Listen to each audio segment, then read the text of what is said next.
I think we'd probably get started because we have quite a full program. So let me say a warm welcome to all to this second Small Island Developing States Internet Governance Forum being held over this virtual platform. It was in 2022 that the Caribbean Telecommunications Union, and in particular the Dynamic Coalition on SIDS out of the United Nations Internet Governance Forum, collaborated on putting on the first SIDS IGF. It was in August of 2022, actually. And it was held virtually in conjunction with our 18th Caribbean Internet Governance Forum. Through the collaboration, we realized that the value, say, of leveraging the CTU's experience and our resources as well from about 18 years of putting on the Caribbean Internet Governance Forum to basically highlight the need to enhance focus on SIDS issues and SIDS imperatives in the internet governance space. We had noted from our participation in this internet governance space at the UN level, at the Caribbean and at the level of many other internet organizations, that there was really a lack of official recognition of the SIDS constituency in the context of internet governance institutions and their procedures. And what that meant was, in fact, we in the Caribbean ourselves have a little taste of that, because in most of the international organizations, we fall into a world region that is called Latin America and the Caribbean, or in some cases, maybe the whole Americas. So, and the Caribbean being a small but diverse group of countries, often have a challenge having our voices heard in these bigger fora. So, from our experience in working in internet governance, we realize, there are challenges that SIDS are facing, and maybe we need to get together to make some common advocacy for SIDS issues in internet governance. So out of that first SIDS IGF in August of 2022, there was a commitment to sustain a periodic SIDS IGF, basically for this purpose. And since that time, the CTU in particular, I could talk about our own advocacy efforts specifically. We have advocated for recognition in the various internet and internet governance organizations for SIDS issues. Our most success to date has been in ICANN, that's the Internet Corporation for Assigned Names and Numbers, the international organization that manages the domain name system and oversees internet addresses and so on. We've had ICANN commit to hosting an ongoing SIDS space periodically as part of their ongoing public policy meetings. And ICANN has 3 public policy meetings each year. We did have an initial meeting at the last one in Frederico in early March. And I'm happy to say that we had the vice presidents, the ICANN vice presidents from multiple world regions getting together with us in this advocacy for SIDS, and it was in that forum that a commitment was given to create a SIDS space going forward. The next one within ICANN should be at their public meeting in the 4th quarter of this year. So we are happy to see that happening, and we plan to take advantage of that opportunity to, advance SIDS issues. So the SIDS-4 UN conference, of course, presented a natural platform for us to advance our advocacy for SIDS issues in internet governance. And especially so, given what I would call the almost universal thrust towards digital transformation in almost any country that you would go to. So given that the SIDS-4 conference is taking place in Antigua and Barbuda here this week, right in our CTU backyard, we again collaborated with the DC SIDS coalition to put together this second SIDS IGF under what I would call the well-aligned theme of leveraging digital governance for resilient prosperity in SIDS. Aligned meaning aligned to the overall theme of the SIDS-4 conference.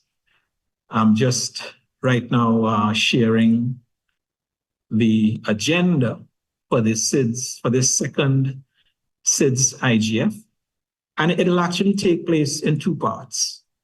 Today, this afternoon, we are having a virtual session, a fully virtual session, and the agenda, and we call it part one under the theme of leveraging digital governance for resilient prosperity. And we will have multiple keynote speakers. We'll have then a short break and two particular panel discussions. You would have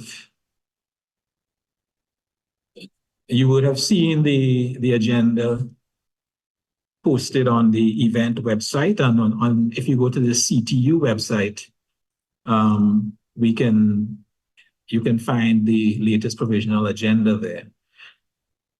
So this is really the first item on the agenda, the opening remarks from myself as CTU Deputy Secretary General. I'm Nigel Cassimire, and we would move on eventually, subsequently, with the rest of the agenda, dealing with, and the first speaker would be Mr. Esau Tupou. But just before we do that, I do see a hand raised.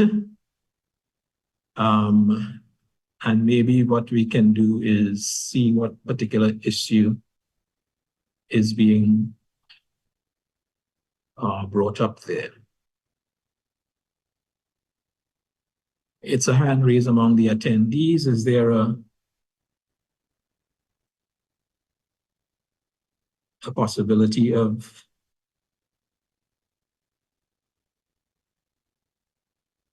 finding out what that particular issue would be? Or maybe we could ask if the person who raised their hand, we'll probably allow this particular intervention because it might be something administrative that needs to be done. So if my CTU colleagues could enable Mr. Charles Douglas to take the floor. Is it possible at this time? I see he pulled down his hand, Nigel. Oh, it was raised in error. Okay, thank you. Thank you very much. What I would ask is also, at any point in time, you can put a comment into the chat. Particularly if it's not something that that requires an intervention on the floor. So the chat should be available to all attendees to make comments. So I would stop there in terms of my current intervention and with respect to opening remarks. Welcome all again to the second Small Island Development States IGF. And we will move into our first keynote. And the topic we will be hearing about relates to national strategies for digital inclusion. And the speaker is Mr. Esau Tupou. He is the director of CERT Tonga, that's the Computer Emergency Response Team out of Tonga. And he's also the CEO in the Ministry of Meteorology, Energy, Information, Disaster Management, the Environment, Communications, and Climate Change. So, Mr. Tupou, let me give you the floor for your presentation. Over to you. Thank you very much, Nigel.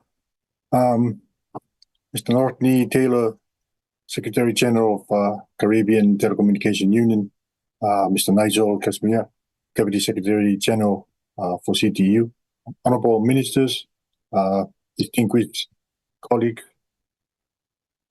esteemed academics, researchers, and development practitioners, ladies and gentlemen.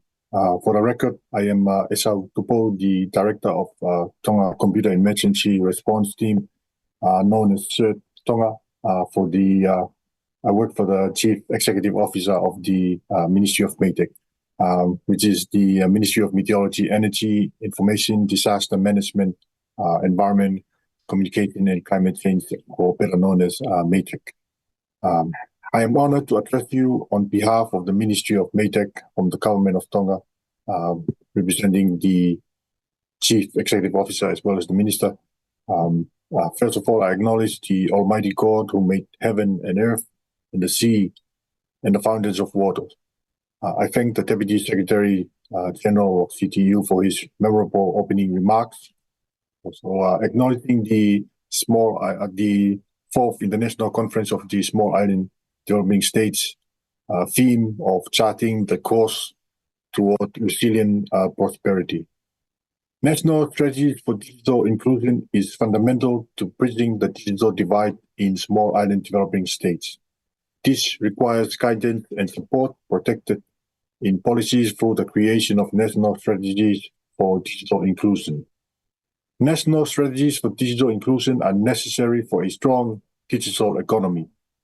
To bridge the digital divide and build a stronger, more inclusive and sustainable digital economy, digital inclusion must be incorporated into the policy as well as funding assessments. National strategies for digital inclusion will specify common sets of goals for all levels of government to plan, support, and fund digital inclusion initiatives in an organized manner. Effective national strategies for digital inclusion must be developed and implemented in consultation with multi-stakeholder approach, consisting of national governments, community and technology sectors, civil society, private sectors, and those most at risk of digital exclusion. Equal digital inclusion of native peoples in the most remote islands is essential. Most small island developing states have remote and isolated islands with locals having no access to the internet or mobile phone networks. The further outer islands digital inclusion plan urgently needed strategies to be developed in consultation with local communities and organizations towards solving digital inclusion. No one is left behind campaign is needed for this gap. Firstly, affordable access for all. Affordable, robust broadband internet access remains a key barrier for many small island developing states to be digitally included. Not everyone has the digital devices or internet access they need to get online. Ensuring that all small island developing states can affordably access the internet and have the appropriate computers, smartphones, or handheld devices is crucial to solving the island nation's digital divide. Low or no-cost internet connectivity for those who need it most. Affordability measures from telecommunication companies such as community organization delivered telco bill assistance program or extended hardship agreement provision would be most sufficient in the right direction. However, there still needs to be a low or no cost option for all island nations to get connected first. Allowing connection will open opportunities for innovations and quality services to the island nations. Second, digital devices for all at all times. Internet-enabled devices that meet the needs of the user. Without digital devices to connect to the internet, the issue of access still remains. During the COVID-19 pandemic, some or all of the people who are digital literate lacked digital devices to use at home. Online learning systems were established during the lockdown. However, not all homes and students have access to digital devices or computers. Distributing digital devices through the community sector means that people have access to a suitable device and are able to supported to use the device in a trusted environment. Third, digital skills support for everyone. Access to digital literacy training. It is not enough to have access to technology. Everyone also needs to have the skills and confidence to use their digital devices and the internet. It is critical that everyone has the digital ability and confidence to participate in work, study, and connect with family, friends, and essential services online. Not everyone in the island nations has the access and digital skills they need to fully participate in society, but together we can change this. Community-led digital skill support puts the solution in the hands of local communities, providing essential digital skills for people who need them most. It is vital that digital support is within easy reach for all small island developing states in every city, town, community, and villages across the island nations. Tools that I have mentioned are the three-legged stool of digital inclusion, out of the 5 elements necessary to ensure that all individuals and communities, including the most disadvantaged, have access to and use of information and communication technologies. The other 2 elements are quality technical support and application and online content designed to enable and encourage self-efficiency, participation, and collaboration. Digital inclusion must evolve as technology advances. Digital inclusion leads to digital equity. Digital equity is a common in which all individuals and communities have the information technology capacity needed for full participation in our society, democracy, and economy. Digital equity is necessary for civic and cultural participation, employment, lifelong learning, and access to essential services. Once again, I thank the Secretary General of EDU for hosting the second Small Island Developing States Internet Governance Forum, a significant virtual site event as part of the 4th International Conference of Small Island Developing States. Also thank the Executive Assistant CTU, Ms. Tamika Campbell-Carter, for invitation and great opportunity to be part of this great event. I strongly believe that the second CITS Internet Governance Forum aligns with the CITS for conference theme of charting the course towards resilience prosperity by leveraging the communal experiences and addressing challenges of CITS to delve into these matters and establish a direction for the digital future to be inclusive, resilient, and sustainable, making small island developing states become more smart island digital states. Thank you. Malo Apito. Thank you very much, Mr. Tupou. I like your alliteration of the SIDS acronym there, Smart Island Developing States. Thanks. And where I noted you also highlighted the key challenges, affordability, which is one that a lot of us also face, availability of devices as well, and technical support and skill development. Thank you very much. I see a few comments saying thank you very much. I don't see any specific questions raised. So what we'll do is then move on for the time being to our next speaker. And this is Mr. Ugo Blanco. He is actually the resident representative for the United Nations Development Program, responsibility for Trinidad and Tobago, Aruba, Curacao, and St. Martin. And Ugo is going to talk to us about the role of ICTs in the sustainable development of SIDS.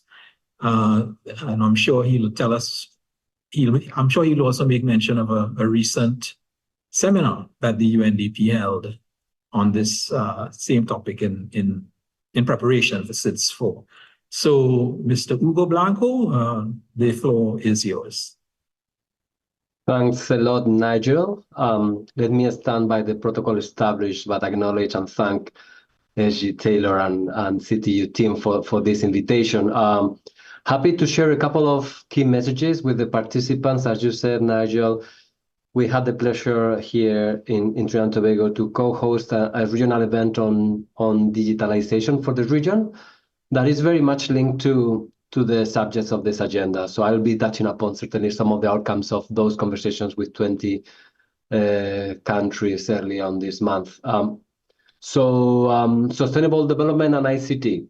Sustainable development, we know what it is. Practice of trying to meet our current needs without compromising the capacity to do so for the future generations. And this is about economic growth, social inclusion, and environmental protection. ICTs are the center of this conversation nowadays. Before we talk about leaving no one behind, we thought about what? We thought about geographically the isolated populations, rural areas. Now, when we talk about leaving no one behind, we think a lot about the digitally disconnected, those that don't have access to technology, to connectivity. Let me just share quickly a couple of slides to, you can see, right? Yes, very good. So I'm gonna use the next 9 minutes, 10 minutes to cover two main areas. One is how ICT contributes to sustainable development in the small island states. And then what are the principles that should guide this development? On this first part on how ICT contributes to sustainable development, I'm gonna share views of the UN family, CTU, and other institutions that are really leading this area. ICT enables us to bridge the digital divide. And this is the theory. Then we can discuss how this happens in practice. But now almost anybody with a smartphone and connectivity has access to almost anything, global networks, participating in the global economy, getting services from governments. And that includes participating in education, in healthcare, in government services. And this is obvious for many of us, but for many others living in rural areas in the past, that was very complicated. They had to drive or to walk or to bike many kilometers, many miles to get to that. So ICT is changing the way we operate, the way we consume films, the way we make our payments, and the way we participate in the governance of our communities and countries. However, and this is something the previous panelists mentioned very strongly, the costs and the availability in seats sometimes are prohibited. And there is where we have to have a wider conversation. Is this a commodity that we buy and sell, or this is a right? And in my opinion, in our opinion, this is becoming a right. It's like flying around in between seas in the Caribbean. It's a luxury or it's a need? It's a service we have to have. Then ICT is critical for promoting economic growth. Our economies are built around growth. So ICT is again at the center with new industries, new services, e-commerce, digital tourism, or even remote work opportunities that are driving economic new pillars, creating jobs and promoting resilience. This is very important for everybody, but even more for small and medium enterprises that can reach larger markets. They can improve their efficiencies and they have more tools to become more efficient. There are almost at your fingertips trainings about mobile money, about digital financial management of small and medium enterprises. There is a large platform for MSMEs that can tap into to become more competitive. And again, remember we are talking about seats. So going beyond the small markets, going to regional markets and perhaps even global markets. The element of environmental sustainability. ICT is giving us new tools to monitor how we are doing in our fields, in our farms, in our natural resources, with geographic information systems and data that can help us to monitor progress, to be more efficient, but also to promote conservation of our sustainable resources. And we SIDS, we are very vulnerable and reliant on some of these resources, even natural resources, but also those economies driven by tourism. So the relevance of ICT for managing our natural resources is critical, because climate change is here. That's not the main topic of this conversation, but we have to adapt and we have to manage the risks. And ICT help us to provide more information, more reliable information, more on-time information and early warning systems, communications and channel and share information. Now everybody else on WhatsApp. That help us, and everybody means virtually everybody, or at least one smartphone in the household. I'm saying this because we are working with vulnerable communities on how to make sure early warning information about disaster reach the most vulnerable, and this is fairly efficient. One of the main elements of ICT obviously is e-governance and social development. How the government, how the national institutions are revolutionizing, I think that's the word in English, the way they operate, the way they provide services. Because this is about being more transparent, being more accountable. I know who is paying what. If I got a fine, a traffic fine, I know that I have to go to this system, I have to pay there, and I know when I pay how much and to whom. And it's more efficient in public administration, fostering better governance practices. Obviously, this requires a transition. This requires building the capacity in the national institutions of the civil servants. And that's a process that SIDS needs to embrace. The second part of the e-governance is the empowering of the communities, as again, Mr. Tupou mentioned it before. Let me mention here one of the main products, UNDP, sorry for the publicity here, but is a human development report. We talk about how we are doing globally. This year's report, launched last month, talks about how our world is becoming more and more polarized. Different views are leading now to tensions, and these tensions are leading to violence. And that leads us to a situation of gridlock when we become paralyzed and not much is happening. So one of the recommendations of this report is empowering communities. Why? Because now citizens don't feel part of the decision-making bodies. My opinion as citizen doesn't count. It doesn't matter what I say, what I think. Someone higher up there is going to take a decision. However, ICT facilities promote this community engagement, their participation in decision-making processes. So they're strengthening the social cohesion, the fabric, especially on marginalized groups. And we are seeing this across the region in SIDS, but also globally. And there is strong discussions about democracy and development. And I think ICT can play a main role. We are not going to be talking about miscommunication, fake news, etc., because that's probably another topic for conversation. And let me close this first part of my short presentation about the idea that ICT is critical for learning. And now, again, we are in SIDS, small countries, limited resources offer. Now, that's not the case in terms of education anymore. I can do a master's degree on anthropology from the University of Australia, Canberra. And this is at my fingertips. And this is a revolution with new skill development programs that are available to almost any of us.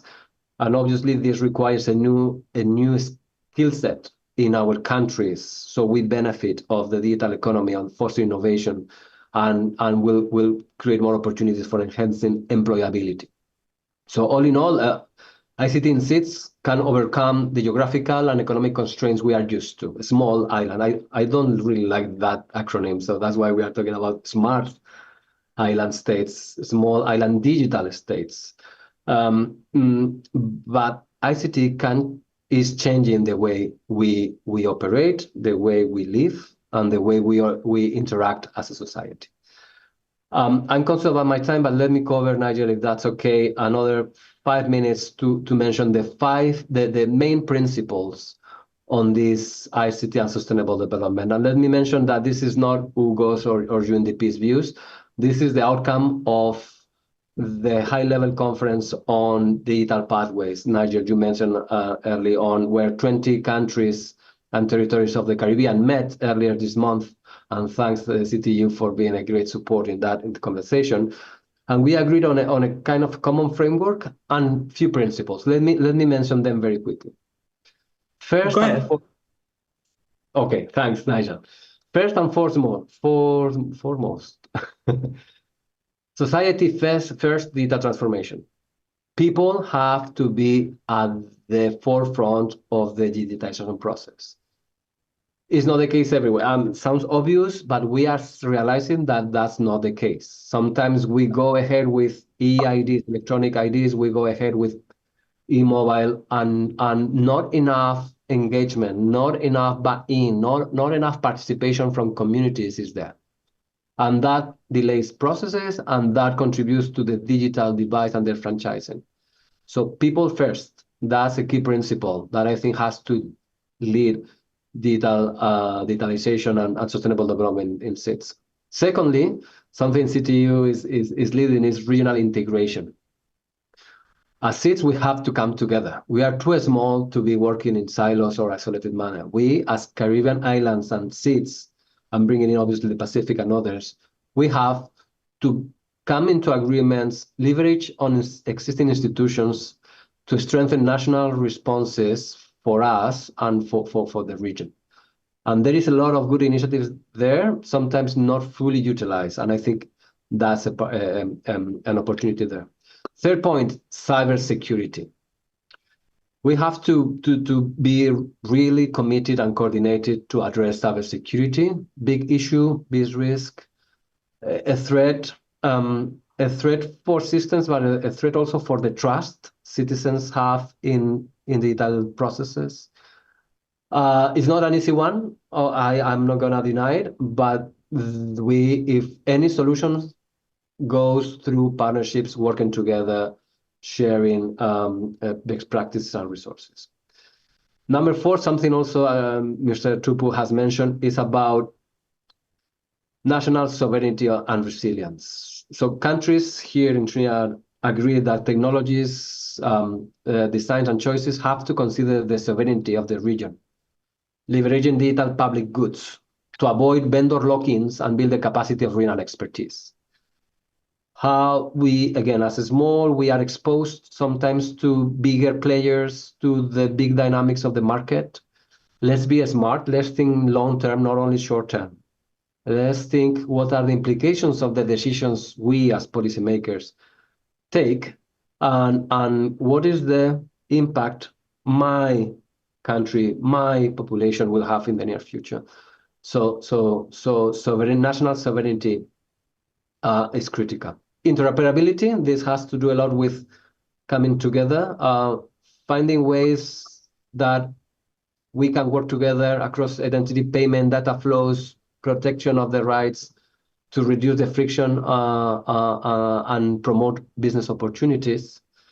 Movement of talent and sharing capacities, again, using the best we have as a region. Sorry, again, I'm thinking as a Caribbean, but this goes beyond the Caribbean. And we are talking about the free movement of people, of goods. What about the free movement of talent? So we can be a champion on some of these areas, even though we are small in terms of population. Strengthening digital ecosystems. I link this to medium and small enterprises and the need for us, the policymakers, to create enabling environments for our businesses to reach global markets. And two more, I close with this, response, demand-driven, agile, technical assistance. Sometimes our capacity, the capacities of our institutions are limited. We are few, handling too many priorities, too many balls in the air right now. This is complex discussions, data centers, EIDs, cybersecurity. We need technical expertise. Let's have a pool of experts that can provide this expertise to governments. And I'm happy, obviously, that to UNDP to be part of that. We have launched a facility. It's called Digital Support Facility for the Caribbean, where together with CAF, together with other partners, the Ministry of Digital Transformation, we are ready to support countries with technical assistance and others. And the last point I'll do, dear Chair, is the need for harmonization, coordination, standardization, and coherence. We have to talk the same language. We have to mean the same when we talk about interoperability, when we talk about data centers in these countries. So coming together with a common framework, a common language that help us to promote the use of the shared objectives and dimensions and metrics is very, very important. And for that, the CERT 2.0, the Small Island Digital States Initiative, with 5 digital pathways and clear dimensions and metrics, I think can help a lot to countries to assess where they are in terms of digitalization towards this CERT 2.0, Small Island Digital States, and how they can move to the next level with the support of partners. Nigel, I think I'm up to my time, but I hope I cover the key messages. Over. Thanks again. Yes. Thank you. Thank you very much, Ugo, for that. And I think the points listed at the end were good to summarize the way in terms of moving forward. We have had a couple of comments and questions crop up here. One on the Q&A part that Mr. Tupou gave a response to relates to the need for CIDS to consider their digital infrastructure as critical infrastructure. And Mr. Tupou drew in fact, the example of Tonga's recent experience with the volcanic eruption that had them offline and incapacitated for some days. I see other comments in the chat. There was a comment to Ugo. Maybe you could look at it from Ugo from Matthew Cohen and see if you want to respond to that. And acknowledgements from Russell and Tracy in terms of, I would say positive responses to what has gone before. So I think we are going pretty well. So let me continue on for the time being. I keep forgetting to mention, as you can see in the video picture of our site here at the hotel in Antigua, there is someone sitting next to me, and this is Ms. Nia Nanan, who is our senior research analyst at the CTU Secretariat. So my apologies for not pointing out her presence to you earlier. So we move on in the program for the time being to the next presenter. The next presenter is Dr. Renata Dwan. She is a special advisor in the Office of the UN Secretary General's Envoy on Technology. We've heard the initial speakers talk about the value of the technology for CIDS development. And I myself made mention that almost universally, we hear of governments having a thrust towards digital transformation. Certainly at the UN level, there is a very important process that has been ongoing over the past few years at the level of the Secretary General, who published a document a few years ago, Our Common Agenda. And in implementing our common agenda, it has led this year to the development of a Summit of the Future, which would take place in September in New York. And a key document going to that Summit of the Future, which looks at future developments at a global level, is a document which we call the Global Digital Compact. And that would seek to codify commitments that our nations, members of the UN, would take up in terms of assuring what I lose the adjective, but appropriate development for all members of the UN family through the use of ICT. And there, as I said, there is a process ongoing with this, and Dr. Dwan is going to give us an update on this UN process. And subsequent to that, we would look at what the draft of this digital compact is in a little more detail.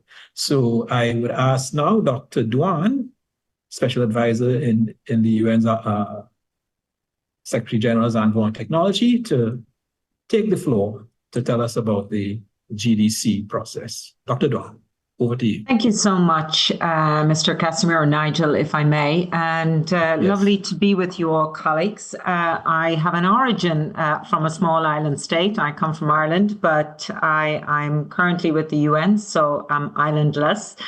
And in Switzerland right now, where I'm attending the WSIS Forum, the World Summit on Information Society annual forum. And very much, I think, in part of these debates is at the center. The previous two speakers have made my job a lot easier because they've really set out just why digital transformation is so central to the social, the economic development and well-being of people, of communities, and of countries. So I think you've really set out the case of not just often the practical issues, but also the human-centric aspects of people being able to fulfill their potential and their needs by having access to and the ability to access the internet, but also meaningfully access and use through digital literacy and capabilities, and safe. Maybe what I'm going to do is just briefly outline to you what the GDC is and why that might be relevant for SIDS. And then what I'm going to do, because I know Sorina is following and she will give you a very detailed reading of all the aspects of this aid. So maybe I'll just take a stand back and say, why now? Why this Global Digital Compact? And many of you will be involved in the Internet Governance Forum. Many of you are involved in the WSIS processes. So you're very aware of what have been the frameworks for multi-stakeholder approaches to the Internet and indeed efforts around digital transformation. I would just flag that, as Nigel noted, the Global Digital Compact idea is not new. It's been around since at least 2020 and the Secretary General's roadmap for digital cooperation. And really thinking about why that plays such a part, I think first is the notion that we have really moved away from a focus on connectivity as a physical activity to understanding digital transformation, as Mr. Tupou outlined to us, as a whole of society activity.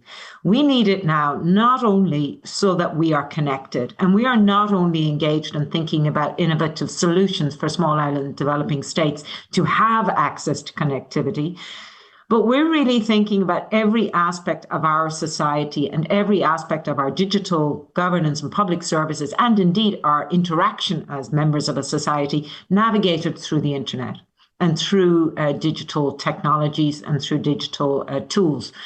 And so in a way, we've moved from being an information society and a knowledge society to really being a digital environment and societies that are using digital transformation for our transformation. I think it's important to keep reminding ourselves that digital transformation and cooperation around digital technologies is ultimately a means to an end. We shouldn't become obsessed with the technology itself. It's what we're trying to achieve with the technology that we need to keep in mind.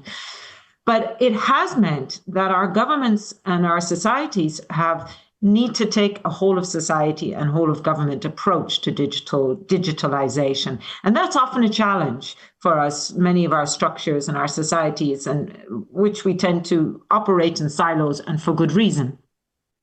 So really, I think the feature that the Secretary General wanted to put around with global digital cooperation is we've seen in COVID our dependency on these instruments, on digital access. We've seen just the incredible role it can play in allowing us to continue our lives. And for small island states, many have faced existential threat, continuing our identity as citizens of a state. But it's also thrown also the question of harms and really revealed the inequalities. The countries and the societies that were able to participate in the digital economy were able to continue during COVID. The societies and the communities and the groups that weren't suffered hugely and took huge back steps in the Sustainable Development Goals. So I think it showed us the two faces, the yin and the yang. It also showed us the harms of digital technologies if improperly managed and used. And we acknowledge and must acknowledge the incredible challenges that access and universal and meaningful access present for us as societies, for our coherence as a society, and for the safety of all individuals in it and the well-being. So I think the Secretary General has felt strongly that we need to renew and revitalize our momentum around global digital cooperation. And we need to do that to do three things. One, to really harness the benefits and address the risks in a really lessons learned of the last 2 decades since the World Summit on Information Society. Two, we need to have an honest conversation with ourselves about some of the limits of our progress in the last 20 years. And that requires a conversation that says, why do we still have 1/3 of the world without connectivity? And why is so much of the 66, 67% that is connected partially connected? Or why is it that in African states, the highest rates for digital access and connectivity is higher per capita than in any other developed countries? So there's some real challenges that face us that we need to address. And so I think it was a sense of we need to turbocharge and recommit to some of our connectivity and literacy and functions. The third is that we need to update our digital cooperation. Our digital cooperation that WIS has articulated so eloquently in the Geneva and the Tunis agendas addressed questions of spam, didn't address questions of data, addressed questions of access to everyone, didn't address social media platforms because they were not the Facebook was not only coming into being as a social network in a university at that time.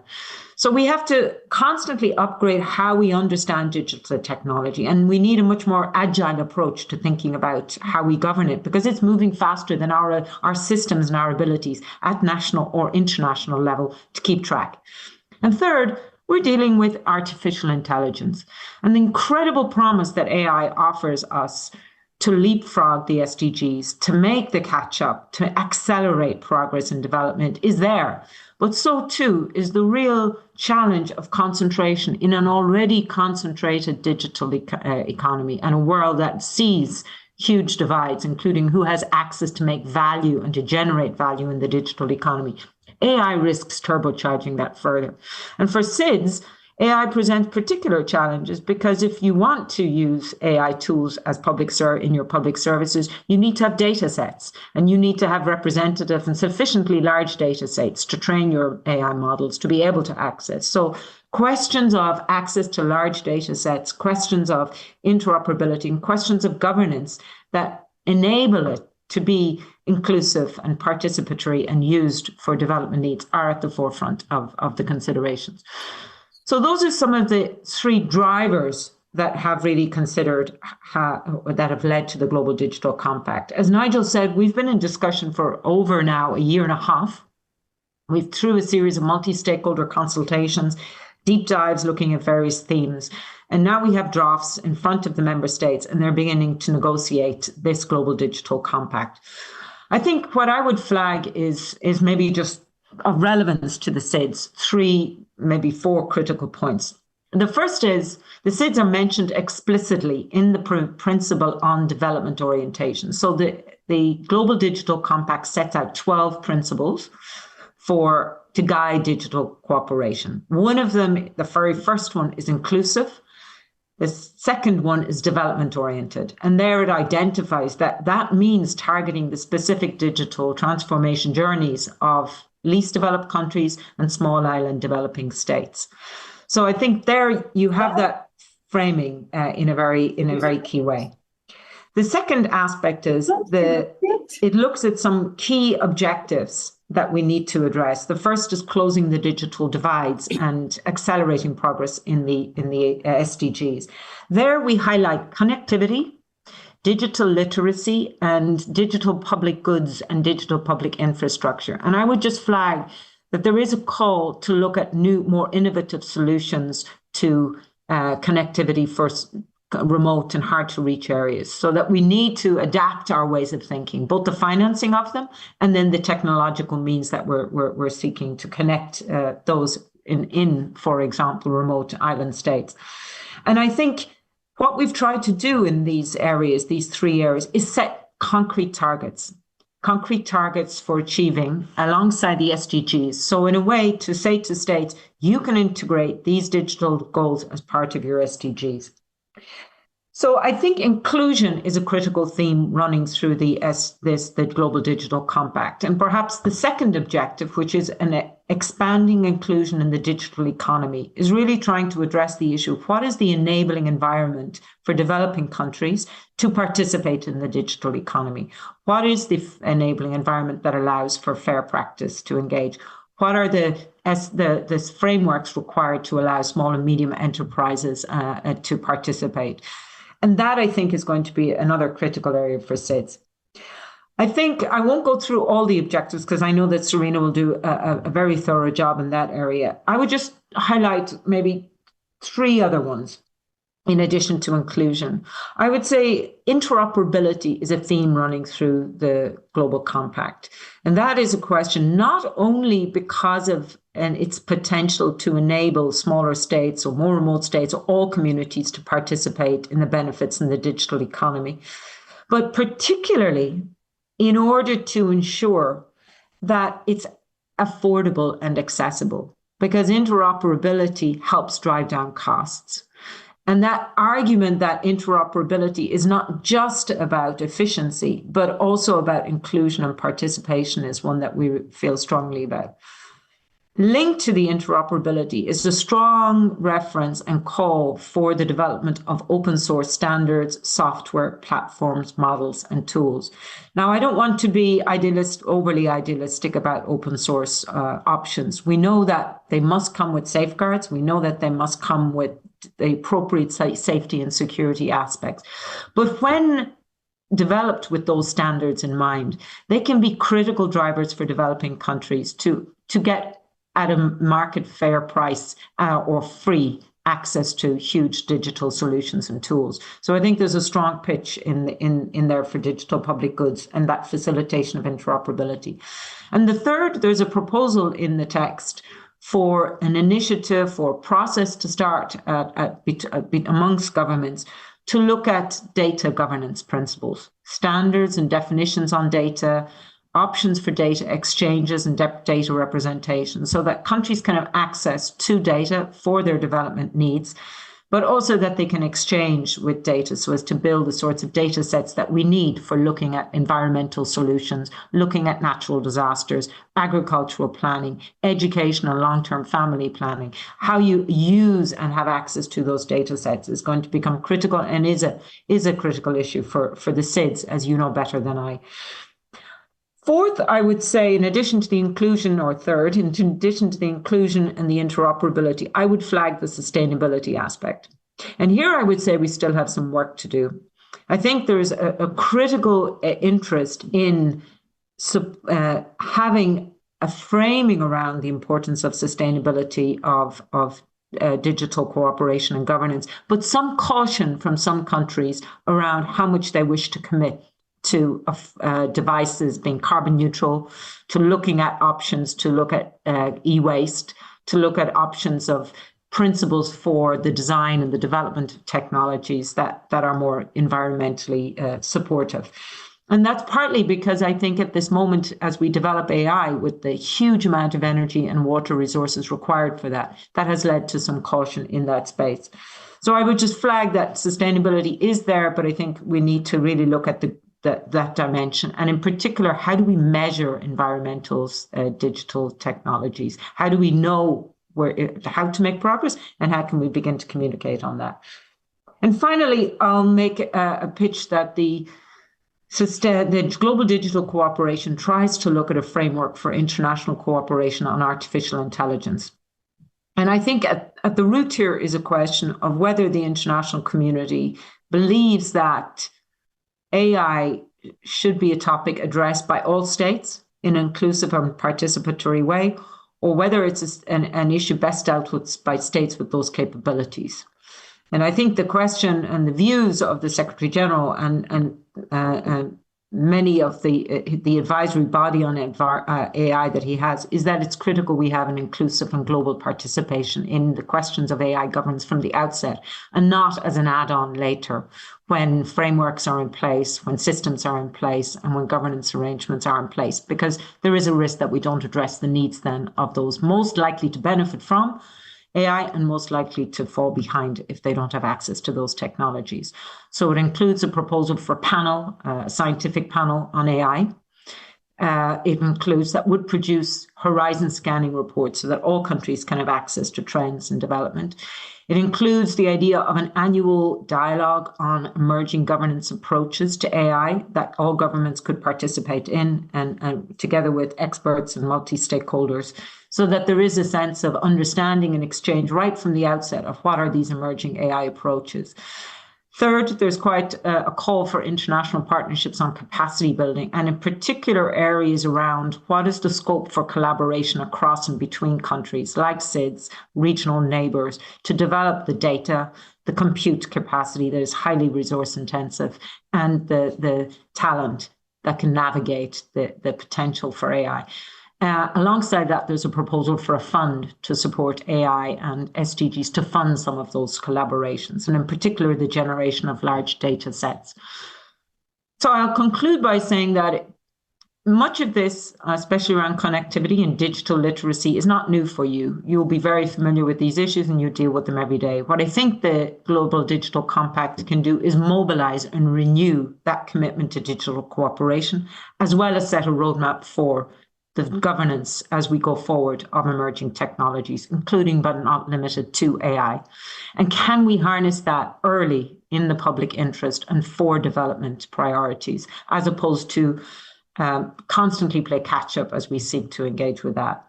So I very much hope that the CIDS can see in the Global Digital Compact issues that pertain to you. I think there is a question that some have raised: will this be multi-stakeholder? I don't think it's possible to have digital cooperation, and certainly not possible to have digital governance if we don't have the participation of all stakeholders. And I think it makes a strong pitch in that direction. But we will need everyone's active participation if we are to go toward an ambitious Global Digital Compact at a time of geopolitical divides, and at a time where there's caution about how much we wish to commit to resources for digital for development. So very much hope that we can engage as going forward. And thank you for your participation and listening to me today. Yes. Thank you very much, Renata. I think that was quite a good overview. One of the last things you mentioned was participation, global participation. So with the GDC right now, how might one participate in its further development? Is it just via the website, or is there any other thing that you would suggest? So that's a great question, Nigel. What I would encourage you to do, and I certainly could be in contact with your teams, to participate in the regular multi-stakeholder updates on the GDC. These have been underway for many years, and in fact, multi-stakeholders were invited to contribute into an open call for participation, views on what they thought the compact should look like, what it should address, key priorities for it. They were invited to comment in writing on the draft itself, the outline, and on the draft. We've now moved into this more sort of intergovernmental phase. But the co-facilitators, which are the governments of Sweden and Zambia, are very keen to continue regular updates from multi-stakeholders. And you would have a chance to participate and engage in that discussion. And I'd be happy to make sure that you're on the mailing list for the next multi-stakeholder consultation. I'd encourage you also to work through your IGFs.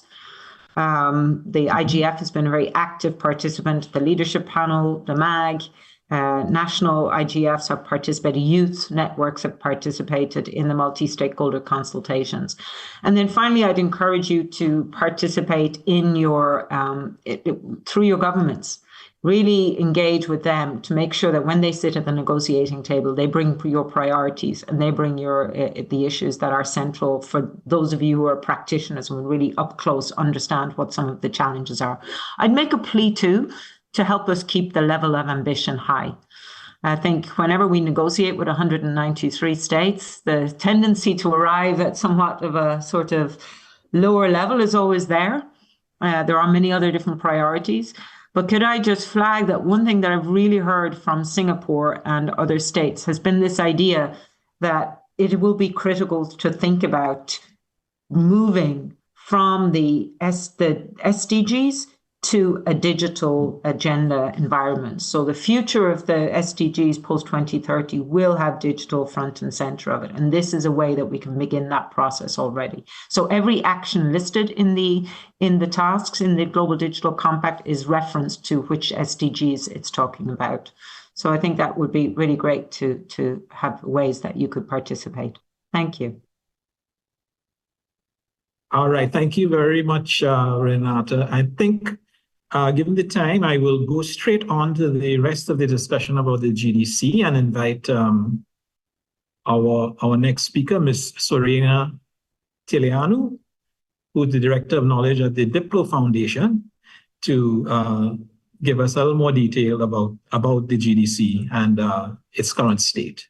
So Sorina, over to you, please.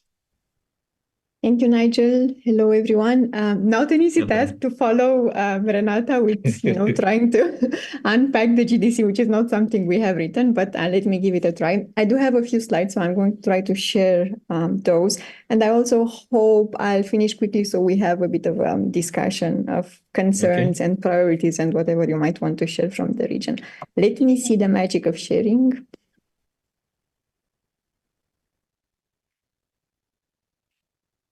And I'm guessing you can see my screen. If someone can just nod, that would be useful. Thank you, Renata. Yes, we are seeing it, yes. Thanks a lot. Right, so Renata already mentioned WSIS, which is the World Summit for the Information Society, and I felt it's good to start a bit with the background. So we are sure we are all on the same page. I think I'm still hearing you from there, Nigel. Sorry. Oh, sorry. Thanks. No worries. Thanks. Right. So a bit of a background. We have been talking a bit about the World Summit on Information Society, and Renata mentioned that there is this WSIS forum happening in Geneva this week. And I just wanted to highlight once again that this all discussion about the Global Digital Compact is not happening in a vacuum. There have been things happening for quite a while, and that goes back to the World Summit on the Information Society, which was in 2003, 2005. When the world basically came together and started thinking about what we can do to build this more inclusive information society, which was the terminology used back then. So it's been quite some years since we were discussing about this broader inclusiveness, bridging the digital divide, making technologies a bit more accessible. How much have we achieved of that? I guess it's a question for everyone to still look at, and that's why we're still discussing WSIS implementation these days, including here in Geneva. Renata mentioned we have a few documents adopted back then, a declaration of principle, plan of action, commitment, and an agenda, with quite a few detailed so-called action lines for things that countries and other stakeholders wanted to achieve as soon as possible. And what you see on the screen are actually all of them action lines, and you see what the focus was around. A lot on access, a lot on capacity building, cooperation, and a bunch of other things that are still relevant today.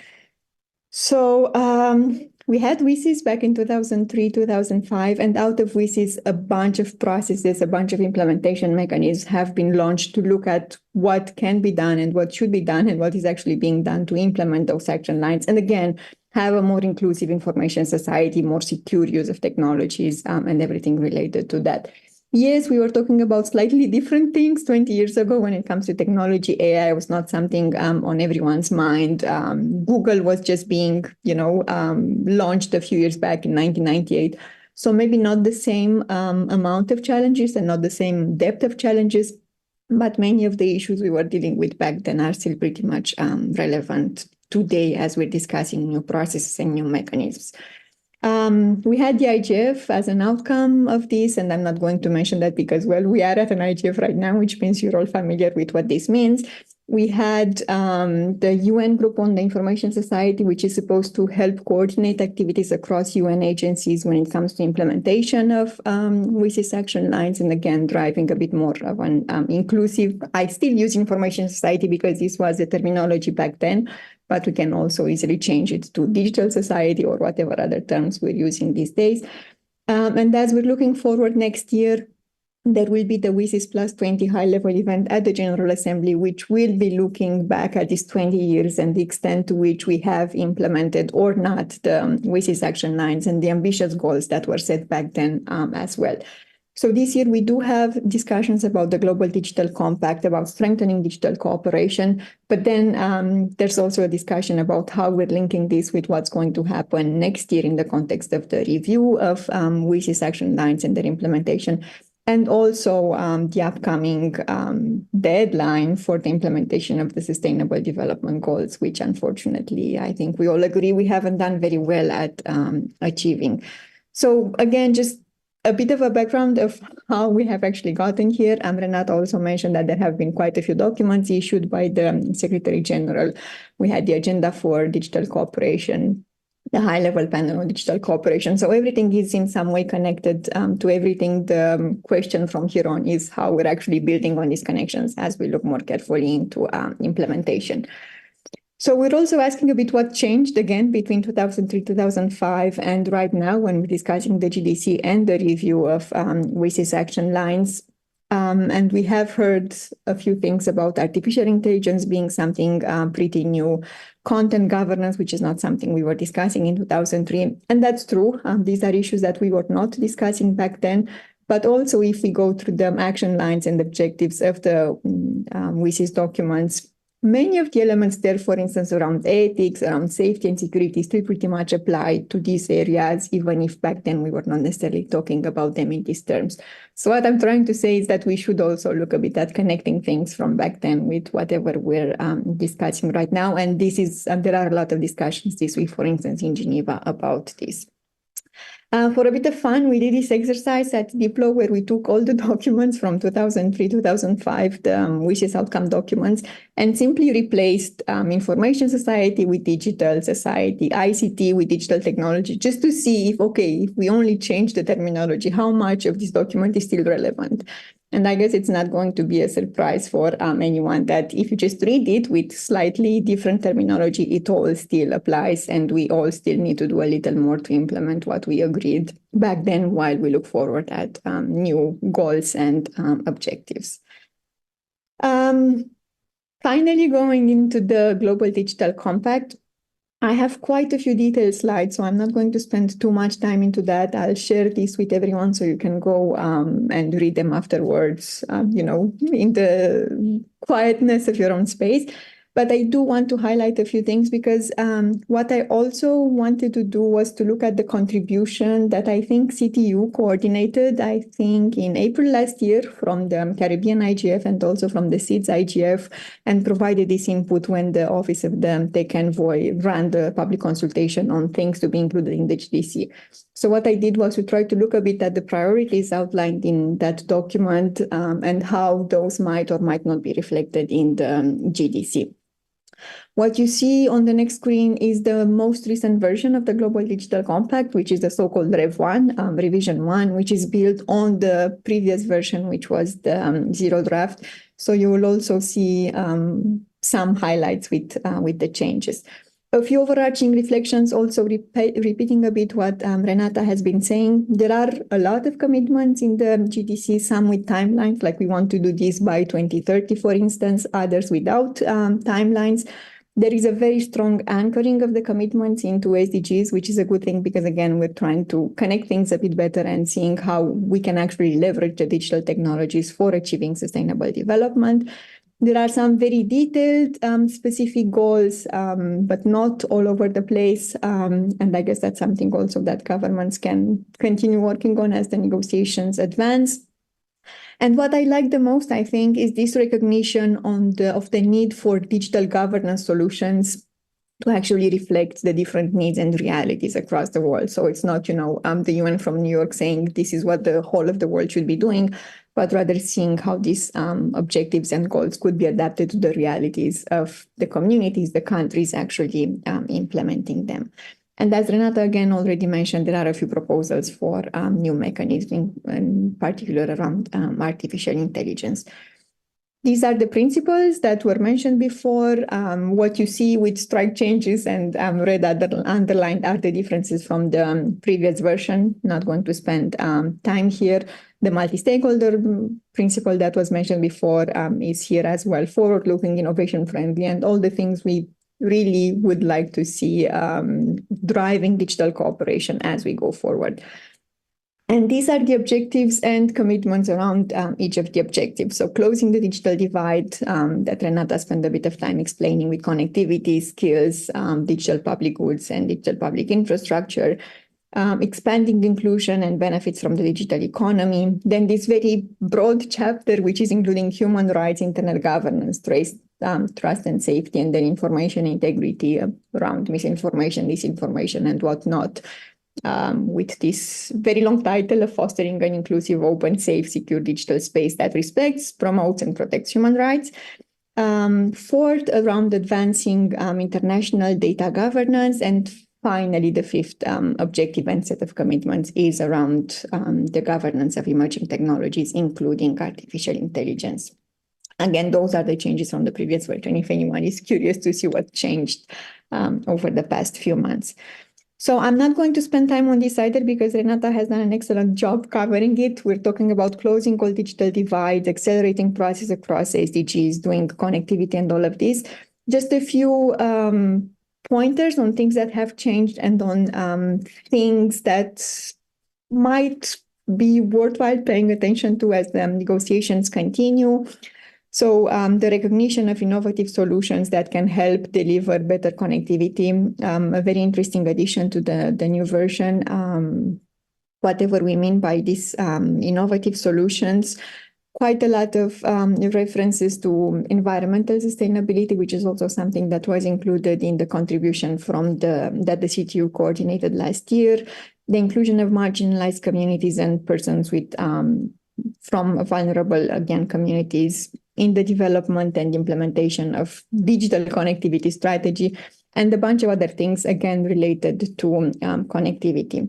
And this is what you, the community, were saying a little over a year ago about what you think the needs would be important to be reflected in the GDC. I think some of them are pretty well reflected in this, including the zero draft, but also in the Rev 1. Including around data collection funds, maybe not specifically around IXPs, which is a very specific issue, or around universal service funds, but there are quite a few other references there. This need for consideration and public awareness of the environmental risks posed by digital technologies is also reflected in the Global Digital Compact, but maybe not necessarily with the strong emphasis you might be having from the small island developing states with the more immediate threats you're facing there. Digital literacy skills and capacity a lot around building the skills of individuals to interact with technologies, also use the technologies for the achievement of whatever goals they have, economic, social interactions with others and whatnot. Development of digital competencies of public officials, where we also have a bit of a question whether we want to only develop the competencies of public officials when it comes to development of digital public services, or whether there is a bit more we want to train them on. But these are issues of nuances.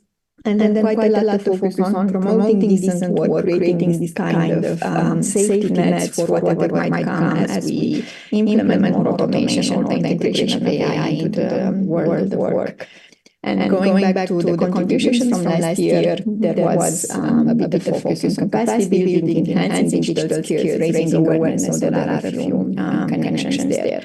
Digital public goods and digital public infrastructure, I skipped them because they were covered earlier.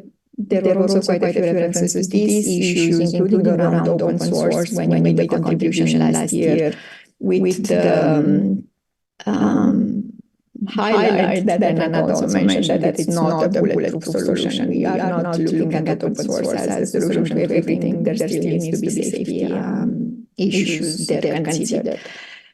Second objective and set of commitments around expanding inclusions and benefits from the digital economy for all. It's mostly around inclusion in the sense of, as you see on the first bullet point, open, fair, inclusive, non-discriminatory digital environment for all. Maybe not so much on the digital economy in the sense of what you, for instance, were saying last year, for example, around reducing barriers to digital trade and fostering a bit more this seamless, maybe, e-commerce, digital commerce, cross-border, but otherwise quite a lot around, for instance, encouraging cooperation to accelerate access to research capacity, to support digital entrepreneurship, and then a bunch of other things that might support at the end of the day this broader digital economy. Moving on to this broad chapter around human rights, internet governance, digital trust and safety, and information integrity. Human rights is also something you did highlight in your contribution.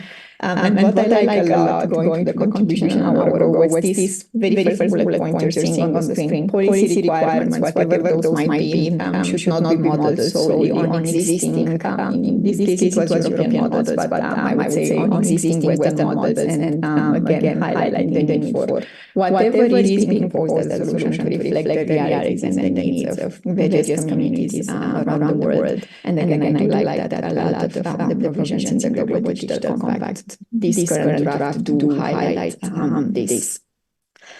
Internet governance, this is a bit of interesting chapter in the Global Digital Compact. It goes back to the discussion quite many years ago about what do we actually mean by internet governance, and now we're having an interesting conversation about the extent to which internet governance and digital governance are completely different terms, whether we can separate them from each other or not. But anyway, one of the main goals here is to promote this open, global, interoperable, and reliable internet, which is a bit of the terminology that we have been hearing and promoting for quite a while, the internet governance or digital governance space, depending on what term you want to use. A few provisions about the IGF, and then this introduction of avoiding the risk of internet fragmentation, which is good to include. Probably it would deserve a bit more of clarity as to what do we mean by internet fragmentation at a technical level, at policy level, and all these clarifications. And going back to what was in the contribution from last year, I also like this call for collaboration on a regional level on decisions, whatever decisions that are being made when it comes to regulating the digital space, and then looking at how language might be a barrier or not to this broader inclusion into digital governance.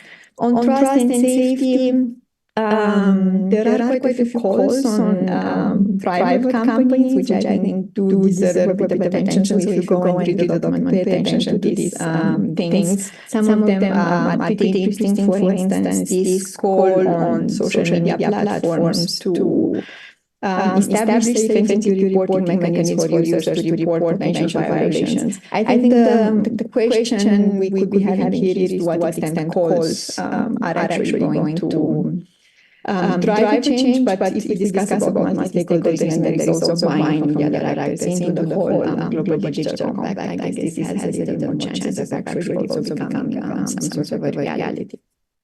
Information integrity, this is indeed one of the major challenges of the digital space that we're facing today, and unfortunately we do not really have a very easy solution, or actually no solution whatsoever right now. How do we deal with this very fast and widespread disinformation?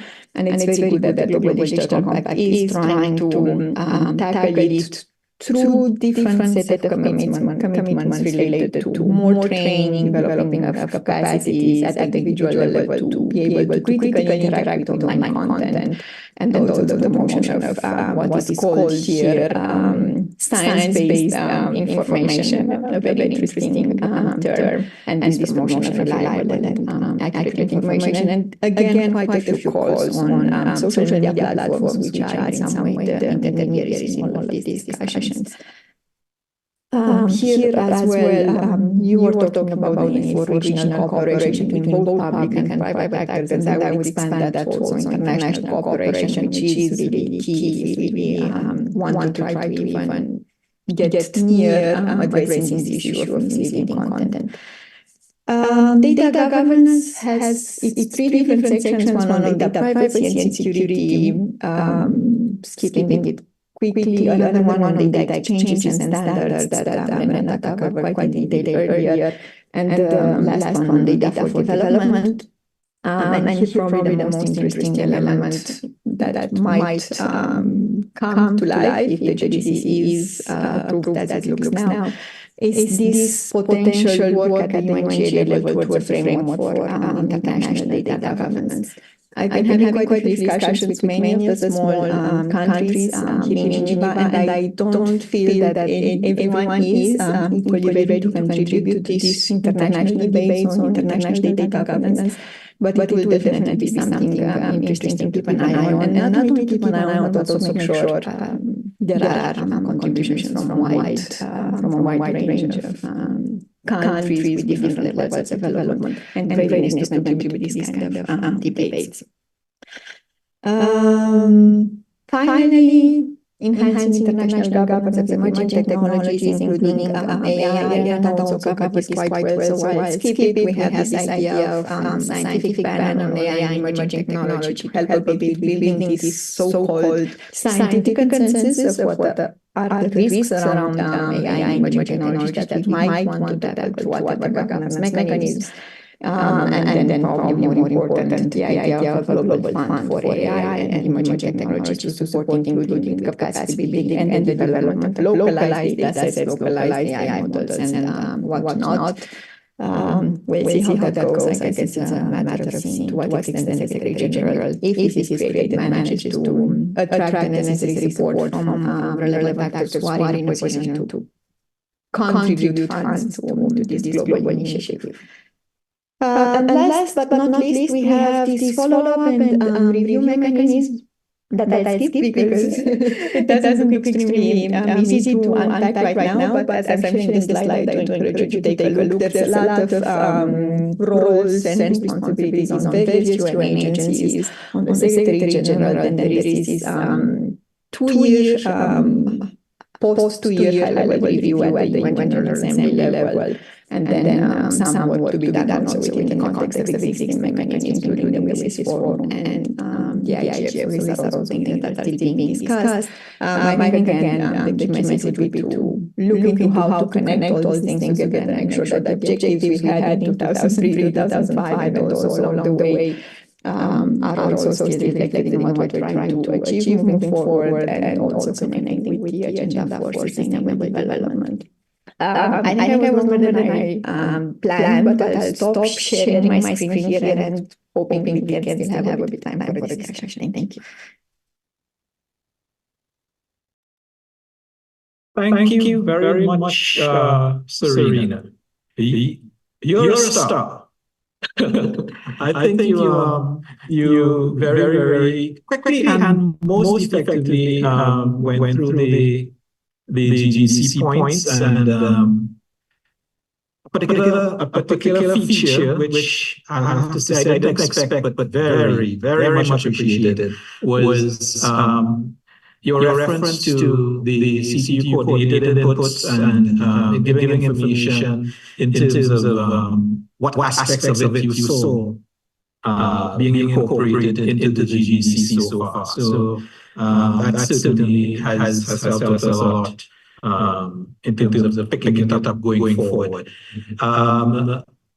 Dwan, before you mentioned about the regular multi-stakeholder updates and the possibility of working through your governments and so on to get further inputs into the whole process.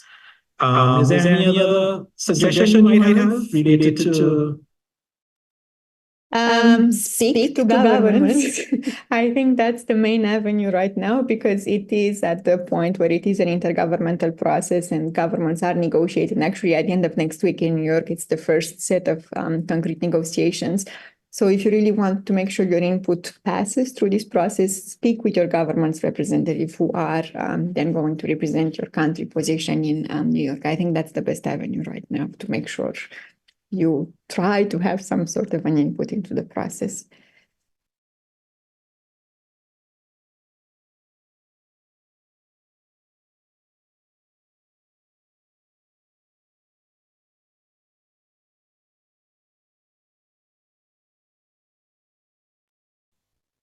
I think we lost the Antigua team. I was just wondering what's happening, so it's not on my end. No. Maybe let's maybe I can jump in. Yeah. Tracy, we're gonna contact them and see what's going on. All right. So maybe Hi. Hi all. Can you hear me? Yes, Tamika, go ahead. Yes. We're just sorting it out right now. Okay, so could be with Just give us minutes. So let's see if you get back on me. 2 minutes. Okay, Tamika. Senior is back on. Okay, I think we had a little glitch here Yeah, at we lost it there for a few seconds, Nigel. Right. I realized that because the screen suddenly froze and I wasn't sure if it was us here or Sorina, but clearly it was us here because the connection did go down for a short while. I was saying, Sorina, that we very much appreciated your commentary on what aspects of the CTU coordinated contributions have been included into the GDC so far, and I was asking about possibilities of, in addition to what Dr. Dwan had mentioned before you, what possibilities there might still be apart from following the multi-stakeholder updates and working through your governments, if there's any other suggestion you might have for people to be able to make any input to the GDC development, even at this stage. Again, repeating what I was just saying while you were disconnected, I think it's still through governments, since we are now at the level where it is an intergovernmental process and we have negotiations starting at the end of next week in New York. I think the best chance to actually have something reflected in these negotiations is to speak with governments and make your point as strong as possible. We're still having discussions here in Geneva in the context of the WSIS forum, and then there will be an IGF, but really the process is intergovernmental. So I would strongly encourage everyone to speak with governments and put forward your input there. Okay, thank you very much for that. We do have a little time to engage, and I see a hand up. Right. One of the attendees, is it Kurt Saverin? If you could just introduce yourself and make your intervention. Yes, sorry, same mistake. I have about 3 screens and I accidentally raised my hand. Sorry about that. All right, no problem. Thanks. I see Tracy Hackshaw. Maybe we go to Tracy. Thanks, Nigel. Hi, Sorina. So I have I guess the jackpot question. The IGF and the future of the IGF, meaning the United Nations Global IGF, given what the GDC is saying on the concept. So I know there's quite a lot of debate around this in terms of what the IGF is currently doing and what it might evolve to. And then the GDC is saying, well, the IGF, yes, we support the IGF, but how about these other mechanisms that we would run out of, let's say, other, the New York process and so on. Any thoughts on how that is evolving given the commentary and the negotiations that are happening? Thanks, Tracy. Yeah, it is a bit of the elephant in the room, and it has been so for quite many years, not only in the context of the GDC, but again, going back to 2003, 2005, when we had the WSIS outcomes from which the IGF is actually emanating. If you have looked at the Tunis agenda, the paragraph outlining the mandate of the IGF is quite long, but for some reason, we seem to be focusing on only letter 1 of 10 letters in the mandate of the IGF, which is facilitate public discourse on matters related to public policy issues on internet governance. If we go a little down the line, for instance, there is this very interesting references about the ability of the IGF to look at emerging issues as they come up, which is everything we're discussing these days, and issue recommendation when appropriate, which I feel we need to talk a bit more about also in the context of implementation of the Global Digital Compact. I think some of these discussions are accelerating a bit because, as you have also mentioned, some people are not particularly comfortable with the idea of just leaving the IGF deal with whatever we mean by internet governance, whereas everything else might be dealt with somewhere else. And I think this has also been reflected in the new version of the Global Digital Compact, where the references to the IGF have been changed a bit. And there is also this invitation for the IGF to come up with this particular track in which it will bring together people to discuss implementation of the GDC. I think there is still a wish for that part about the role of the IGF in implementation to be a bit stronger. And that's also a moment when governments who are advocating for the IGF can go and put forward, again, their wishes a bit more strongly maybe than before. I guess we don't necessarily, or we shouldn't have necessarily waited or go with this idea that a decision on what the IGF should be doing should only be made next year in the context of WSIS plus 20, but unfortunately this is where we are. And this is also one of the arguments that have been used by the co-facilitators when making reference to their referencing of the IGF, saying, well, we don't want to say too much about the IGF because it is up to WSIS review process next year to actually decide on it, which might be a bit forced. But bottom line, good news is that things have changed slightly between the previous version and the current one. And there is still room for improvements according to some views. So let's see what comes next. If you have a chance to talk to your government and push for something, please go ahead. And a direct follow-up on that, the concept of internet governance versus, so there's digital governance, AI governance, and so on. What are your thoughts on that, having seen what the GDC is trying to say? Because so they seem to be compartmentalizing the IGF for certain things, but here's some other areas we need to deal with, other governance areas we need to deal with that we will in fact look at. I don't want to say separately, but certainly complementarily. Maybe that's the right way to phrase it. So the thinking that I'm sure some people have is, why have all of these structures and discussions and things to fly off in the world to be at 10 meetings a year discussing pieces of the puzzle? Why not put it in one bucket and let's have it out in this larger forum or summit or whatever you want to call it? Any thoughts on that and how the GDC negotiations are going to deal with that larger issue about what do we call the IGF and this concept of governance and internet governance, etc.? Again, you're raising a very important and interesting point, because we seem to use language very lightly these days. Unfortunately, we talk about data governance, we talk about content governance, we talk about AI governance, digital governance, internet governance, but then we don't really sit and take a step back and ask, okay, what are the differences between all these things? Who is dealing with what? Can we, as you say, can we all just try to bring them all together and have a bit of more cohesion, consistency, whatever words we want to use?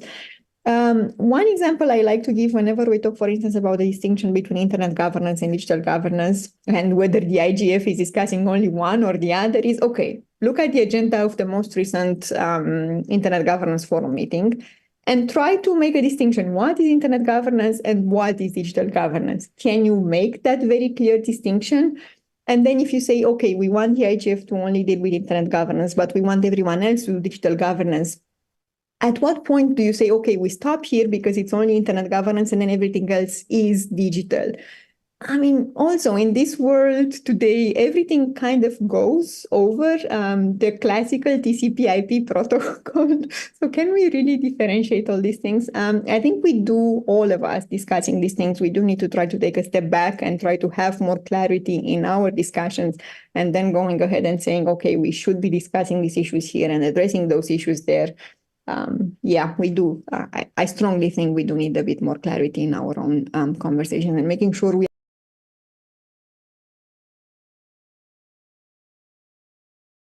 these are so many things happening at the same time. It's kind of impossible for one single country to follow everything and also to have a meaningful contribution into all of this. So we are encouraging in it as much as possible countries with the same interest or with some sort of similar characteristic to try to join forces and come up with joint contributions, speak with one single voice in these discussions, like the EU is doing. We keep talking about, oh, how amazing the European Union is with the regulatory framework and whatnot. Yeah, because they do speak with one voice. You have the European Commission, they're representing everyone, and that's it. I'm not saying it's easy to replicate all of that, but if there is one thing indeed that smaller countries and developing countries can and should be doing is to try to speak a bit more with one voice as much as possible. I know there are differences between, countries, government priorities, capacities and whatnot, but I'm pretty sure there are issues on which you do have the same goals and the same objectives. So even on only those, you do speak with the same voice and you ensure this strong presence. Okay, this time it's this country. Next time the other country will go and speak for us. This sort of coordination will help. And I'm seeing this happening here in Geneva with the African Union. So I'm not using only the EU as an example. They have created this African Union coordination group on digital issues. So they are trying to keep a more active eye, if I can say that, on digital discussions in Geneva with this kind of rotation. So you go to the ITU and you follow this. You go to the WTO and you follow this. And then we meet every now and then and exchange opinions and see how we can have a stronger voice. So this kind of learning maybe from others and seeing how you can have this more coordinated approach, I think is the way to go. I hope that helps a bit. Let me jump in at that point. I did see one more hand, Dr. Arlene Lang. Are you still wanting to take the floor? I just didn't want to take up more time because we still have so much more to go. Go ahead.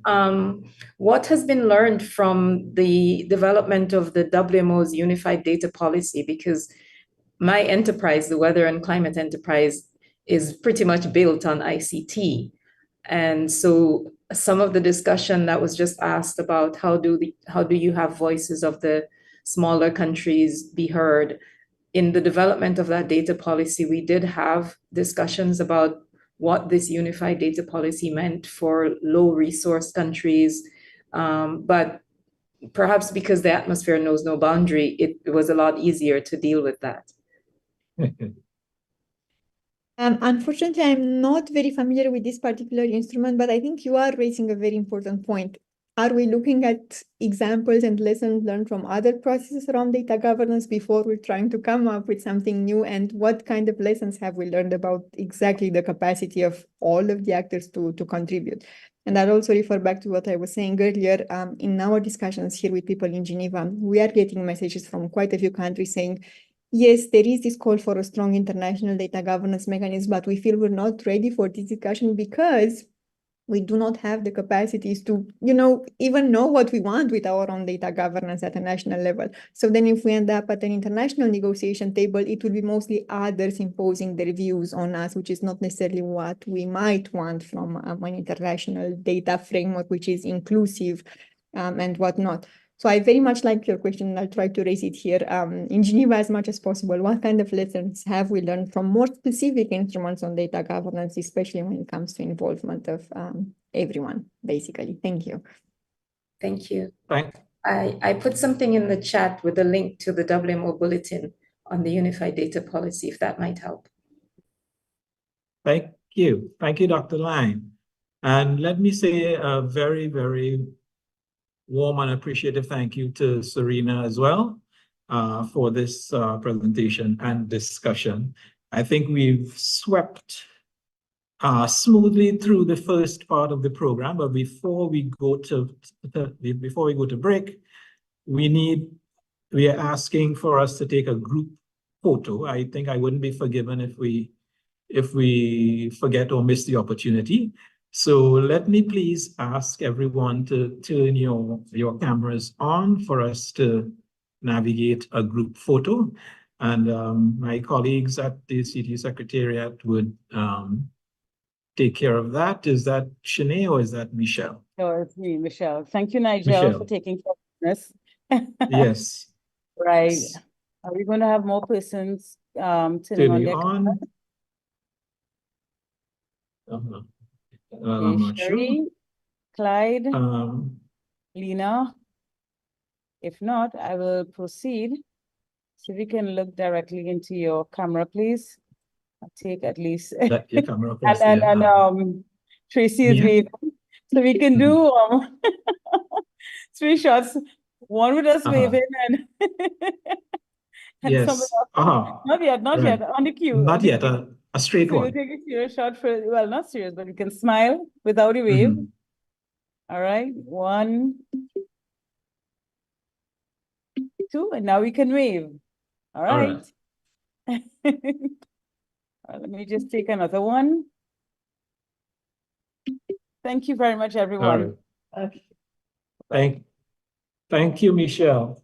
You're welcome, Nigel. All right, folks, I think we are doing very well for time vis-a-vis our planned agenda. So we would take now a 15-minute comfort break.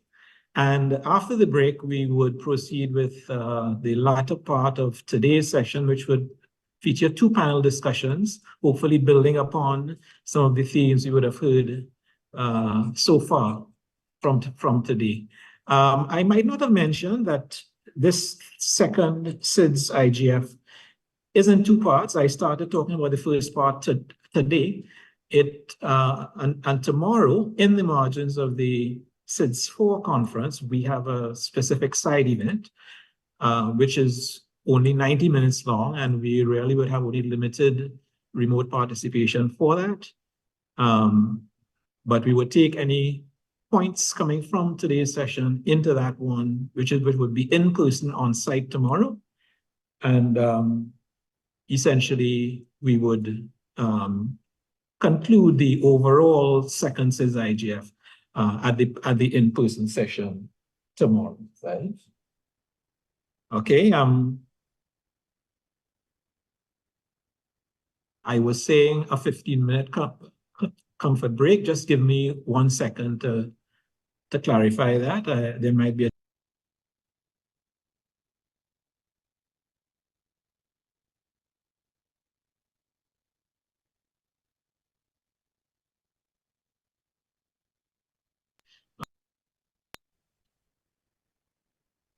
Okay, so I'm back. So really, it will be a comfort break rather than a coffee break. We'll just take a break for about 5 minutes, and then we'll continue with the program. So it is now 2:47 local time. So let's resume at 2:52 local time. So a short break. Thank you. The informal comments we heard during the break and the time of day for different persons is the real challenge of running a CIDS IGF. You know, the time zone differences and I guess balancing the inconvenience with persons from all parts of the world. So this is why we felt, well, maybe with a CIDS conference going on, we could probably get many of us together in the same place and try to have a good discussion. And we are doing both. We're having this virtual session, and then tomorrow we'll also be having a bit of an in-person session with persons on the ground. And we'll summarize the results coming out of that. So we'll move on now to the first of 2 panels for today. And this would be moderated by Mr. Tracy Hackshaw. I mentioned the CTU Secretariat coordinating with the DC CIDS of the UNIGF. Well, Tracy is a co-coordinator of that DC CIDS coalition at the UNIGF, and he's been moderating this panel looking at enhancing digital resilience and especially for environmental sustainability. So Tracy, I'll hand it over to you to Thank you very much, Nigel.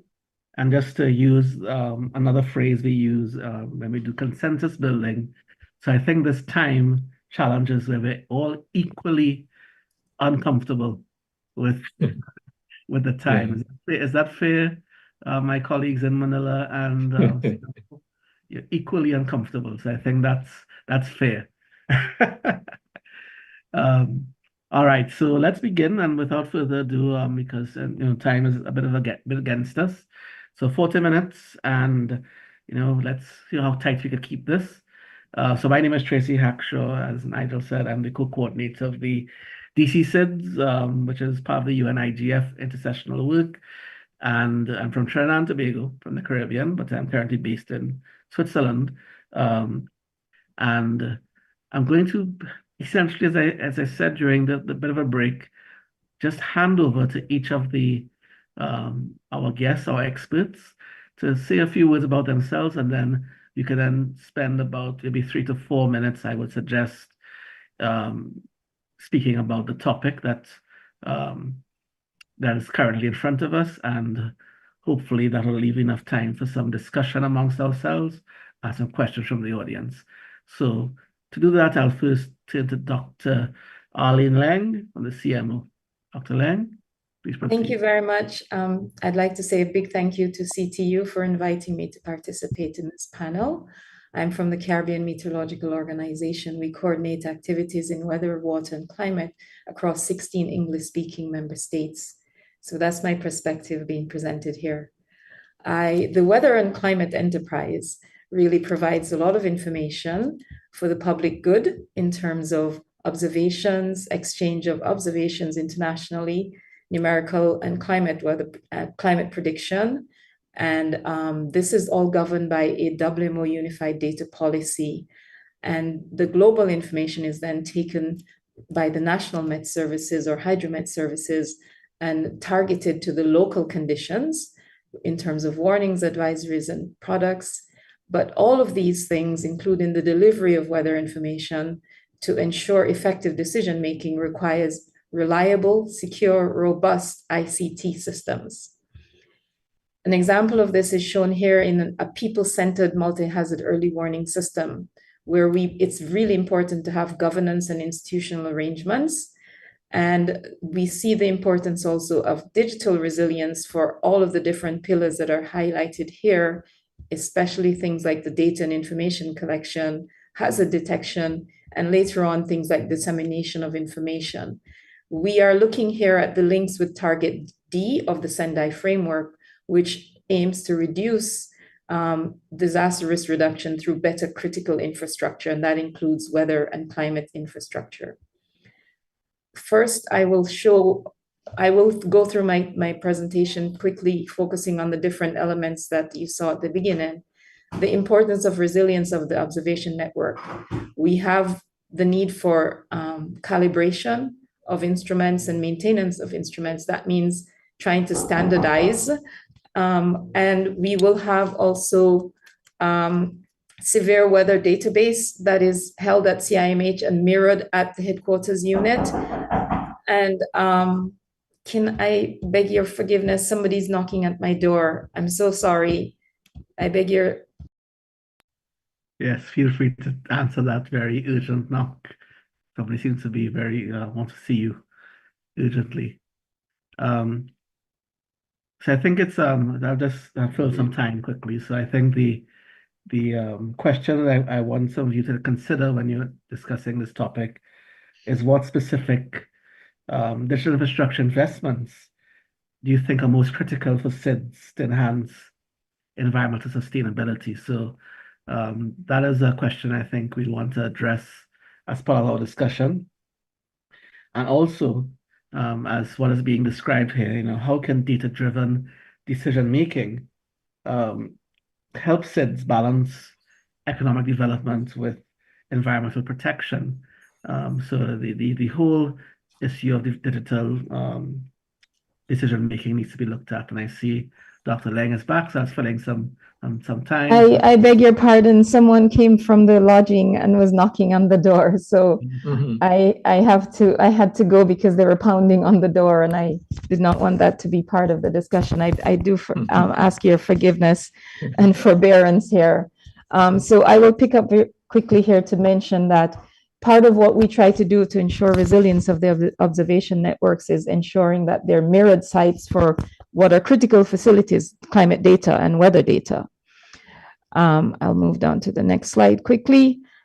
We also ensure that there's observation resilience by doing what the WMO calls a basic observation network, and that is being financed through a systematic observation financing facility to ensure that we're not just focusing on projects that are short-lived, but that there's a sustainability of the basic network for the public good. And there's there's also testing of the quality and timeliness of the data. And this is a snapshot of yesterday afternoon showing that everything was green except for one station in Montserrat. And the other way we're assuring this resilience is all through our operational radar working group. And we have, through that group, done things like ensured lessons learned for data archiving, retrieval, dissemination, and so on. One of the challenges that we're facing because of the growth in international mobile telecommunication is the degradation in the ability to use the Earth observation network from the satellite perspective because of the encroachment on the frequencies that the Earth is emitting at. And that's also being encroached on by other kinds of technology. One of the most critical areas that we're concerned about is sea surface temperature. And because we are tiny islands with vast ocean and tropical cyclones are born over the ocean where the temperature is above 26 Celsius. So we need to always be able to see the ocean, and we can only do that from satellite. We are addressing this through things like this training workshop that we held in February with the cooperation of the CTU. Thank you very much. And we brought together regulators, Met Services, universities, civil defense, and other stakeholders. We now exchange our data through the internet, through satellite, through the system called the Global Telecommunications System. And this is 24-hour international data exchange to safeguard lives and property, governed again by this unified data policy. But we also have to be very careful of attacks. And we recently had within the Caribbean last year, one of our radar systems was hacked, and it took a couple of months for that to come back online. So there needs to be robust ICT security measures, not only for meteorology, but the systems are also used for things like tsunami because they're 24-hour operations. We're transitioning to a new thing called the WMO information system. And here we're also pioneering this idea of this global broker, global cache, where the data consumer can go out and seek the information. And we have, with the support of the WMO, a node for the Caribbean since October. In terms of the numerical weather prediction, we have this large, strange-looking creature in the depiction, but it really is showing how we go from observations to assimilating the data, getting information to specialized users and having them give us feedback to ensure that we're providing what they need as part of the processing and prediction system. And at the local level, the global information is then taken down and targeted to what is needed by national stakeholders. And here we're really ensuring that we're talking about a nationalized institutional mechanism. And the example shown here is from Turks and Caicos, where the Met Service and the Disaster Office together co-developed, co-produced, co-designed, and then delivered the information. The delivery of information is really important here to note that the Common Alerting Protocol is what has been agreed to by the WMO and others. And here there's an alignment with the mobile cell broadcast, and that is key for public alerting, which has also the potential for geographic targeting, so we don't false alarm too many people and lose trust in our systems. And I show another example of a slow onset event, which is the AgroMet kind of monthly bulletins that are given out as well. And I'll show one final example. This is the climate services and related applications. And this is being led by the CIMH on behalf of the CMO. And this is targeting specific climate sensitive areas of health, water, agriculture, and involves lots of ICT products. So I'll end with this slide showing that all of these things are interconnected, the hydromet services, the environmental sustainability and digital resilience, because of the desire to have environmental sustainability requiring high quality data that is built on secure and robust ICT. But there's also the consideration that the ICT also needs to be informed by weather and climate intelligence so that they're aware of the impacts of different kinds of hazards on ICT system integrity. Thank you so much for your patience with me, and I do apologize for having to take that break. That's okay, Dr. Wang. Thank you so much for that very enlightening presentation. I was actually quite impressed at the amount of technology that the CMO uses. It's something that I think not many of us are aware of, that the meteorological organizations around the world, especially, I guess in this case, a CMO, uses a lot of technology and especially a lot of data to generate these models, and really appreciate you sharing that with us. Thank you so much, Dr. Leng. I think we'll move straight on now to Mr. Mohabir from the Indian Ocean Commission Secretariat. Mr. Mohabir is, I believe, based in Mauritius, if I'm not mistaken. So one of, I think, our first participant from the Indian Ocean today. So over to you, Mr. Mohabir. Welcome. Thank you very much. Do you see the screen, please? Yes. Okay, thank you very much.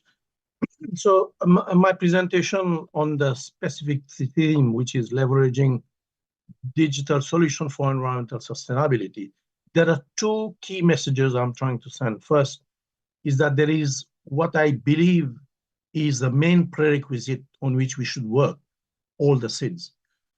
And then some examples of the application. And because I don't have much time, sorry, excuse me, I will go very quickly on each of them. This is just a map of the world now. You know, it has changed a lot. From what you see here, there were cables laid from one point to other from the different countries. It has changed now to a sort of a interconnected world web everywhere. It's not something that is new. We all know this. But then what is very important is that the digital has entered in our lives, whether it is economic, social, environmental, anything you do, private sector, public sector, NGOs, whatever you do. And we're talking not of information which we will get eventually. We are talking about practical information that we should get, and we are thinking and trying to work on seconds. When we are saying now, it's really now. Lots of information to transmit, lots of processing to be done. And the future, you've been working on that, everyone. Now, there are some things on which we SIDS have to work on is how we can get the link to the rest of the world, but not the SID, the country, but the end user. And it was very well put by the predecessor from WMO about why everyone should be able to get access to this information. I won't get into the details of the very important factors which are very key for the SIDS for internet penetration and digitalization. Now, I would like to stress on this point. It's not just to have the internet, but also work on capacity, a level of speed, of latency, of service, quality service level, of reliability, and hence redundancy of alternative routes so that no operation will stop anytime when you are watching a film. It should not stop at some period. But more importantly, here, I think there is less of work that has been done, is in fact to try to see to it that there's lots of competition, that the price is closer to cost, and services which we like, innovation, etc., etc. Now, I would like to give one example on which we worked at in our region. What we saw is that practically the same operator was providing a broadband internet connectivity. And there are some principles on which we worked, which are mentioned here. Again, I won't go in each of them, but very important to be working on the democratization of access to international broadband. If SIDS do not focus on these principles at each SIDS level, then whatever we can talk at international level, we won't go far. And this is what we did. We started in 2014. We did quite a number of processes, feasibility studies, all sorts of work, business plans, the finance, etc. And eventually we got, operators from the region to come and respond to our call. We signed an SPV together with them, and then we ensured that these principles that I mentioned earlier are respected and in the SPV, and then we got 6 operators to agree, and then we went into the establishment of a Metis cable, and that cable is operated now in an open access principle. It has got investments from the operators themselves. No one is a dominant operator, etc., etc. And these are just some pictures of the laying of the cable that was done. These are the precise pictures, and these are the work to link the cable to the landing stations. And in 2020, we got the links to be operationalized. And if you look at this map, you can see that in blue, Mauritius, Sorina, Madagascar, etc. We went to South Africa, where you have the whole highway, international highway, and then the SIDS, the small islands, and the small economies were connected to the international broad highway. Now, some examples of applications. SIDS have large, vast economic exclusive zones, and all of the SIDS are working towards sustainable development, but on blue economy. But they also are suffering from many challenges, like traffic of drugs, arms, human trafficking, etc., etc. Now, we have developed an architecture for maritime security, and these are the green area is where we jointly coordinate operations at sea. In other words, we pool, assets from the countries, but then we, in fact, in the middle 26 north and 76 east to 20 east and 37 south, this is an area where we try to monitor the movement of all the vessels in that area. And then in the green dotted lines, we try to see to it that there are operations at sea. So in other words, if there is a vessel which is doing some IU fishing in one country, and they just leave either the one country, go in another one, we can just go and check them, and in another country, we can stop them. Now, why I'm just showing that is because if the national centers and the regional centers do not work together, and that they are not connected, and the whole system is not digitalized, it won't work. So it is even in that area of ensuring that the SIDS are able to ensure a full surveillance and control of their vast maritime zones, which I believe very few SIDS are able to do, if not none of them. And these are the resources that are, in the vast EEZs of the SIDS. Now, what we see is that the maritime incidents are increasing with time, but these are just, I believe, just the tip of the iceberg. And for example, just an application, we can see the movement of the vessels. And hence, if we can see the movement of the vessel, then we can avoid, catastrophes that happen, for example, like Wakasho. Like another one, for example, on wildlife smuggling, we know where they're operating. And when we see particular vessels going here and there, we analyze their movements, and we can, identify them. And we can see also where they're going. One last example and then I'll end here, is, for example, you get an area, this is called the Saya de Malha area, which is a joint continental shelf owned by, I mean, the EEZ shared by Mauritius and Seychelles. There are very special creatures like the pygmy blue whales breed. You know, the water is not deep, but the banks are very nutritious. And it is, you know, it is supporting the world's largest seagrass meadow. Apparently, it absorbs even more CO2 than the Amazon forest. There are studies that are shown, and that these are very critical feeding grounds for. Now, what we did is that for a few months, we just monitored the vessels' activities there.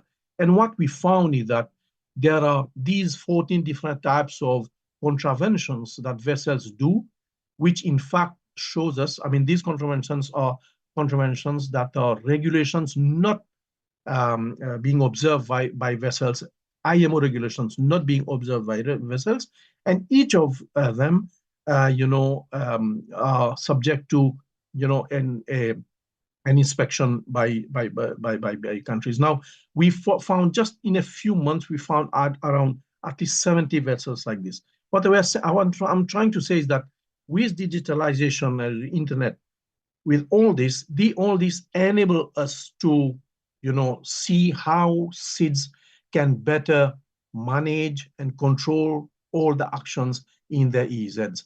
I just went maybe too quickly because of the limitations of time, but I wanted to again summarize on 2 points. First, there is a prerequisite, and the prerequisite is that there should be some conditions and some principles within which ICT and IT are operating at national level in the SIDS. And secondly, there are several examples of what we could do, and I think that the SIDS should be focusing also on how they can use digitalization and internet and broadband connectivity to collectively, you know, control and do a good surveillance of their very large economic exclusion zone. I thank you for your attention. Thank you very much, Mr. Mohabir, and that is a very fascinating presentation. I was not even aware of the potential challenges that are faced in that part of the world by these, you know, threat actors, you know, these physical threat actors, and utilizing technology to map and to monitor these challenges is something that I'm wondering if other regions do the same, because this clearly is another aspect of environmental sustainability and resilience that we need to look into very carefully, especially as you mentioned. I heard you mention that that particular area within the Indian Ocean that absorbs more CO2 than the Amazon rainforest, which I was not even aware of. And thank you so much for sharing that with us and giving us that level of detail. Thank you very much, Mr. Mohabir. I will now move on to my colleague from PNG in the house, Mr. Russell Waruba, my colleague from the GAC and the ICANN setting. And Russell, please introduce yourself and go ahead and give your 3 to 4 minute presentation. Thank you. Sure. Thank you very much, Tracy. Thank you, Nigel, and all our good team at the CTU, and for the amazing job you guys are doing, and for organizing our SEEDS IGF virtual meeting, and to all my esteemed colleagues. My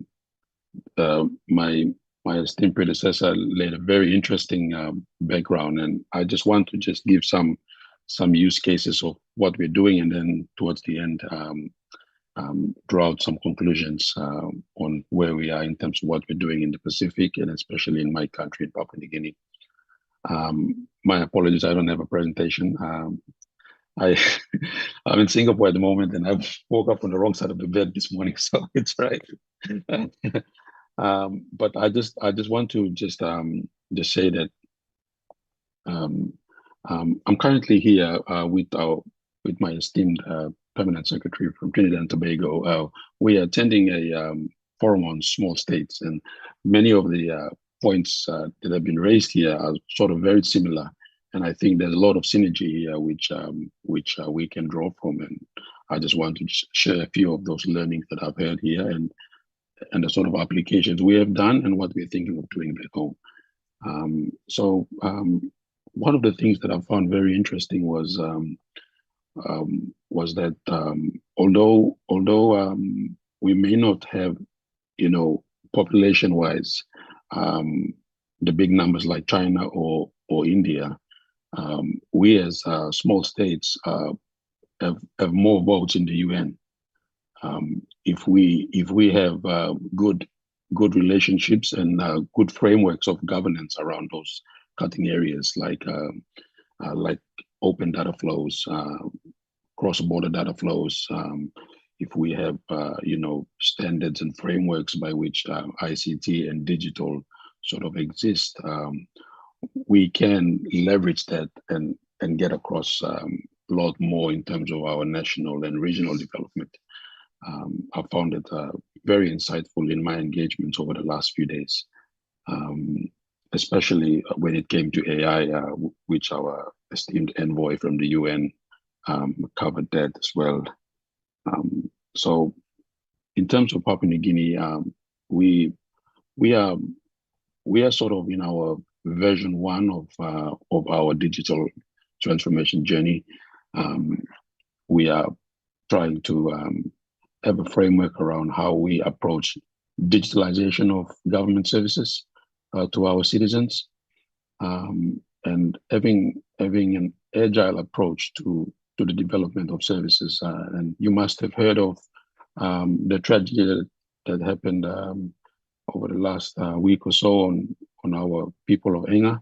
Then over 3,000 people died in this village because of the landslide.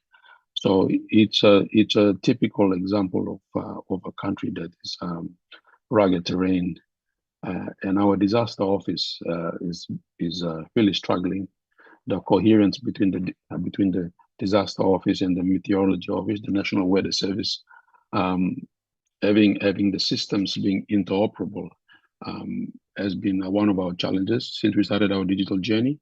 At the moment, we have very basic telemetry monitoring that happens, and it's mainly at the volcanoes, because we had the Pacific Ring of Fire, and it's just passing telemetry over 3 or 4G back to sensor management, and then it passes it over.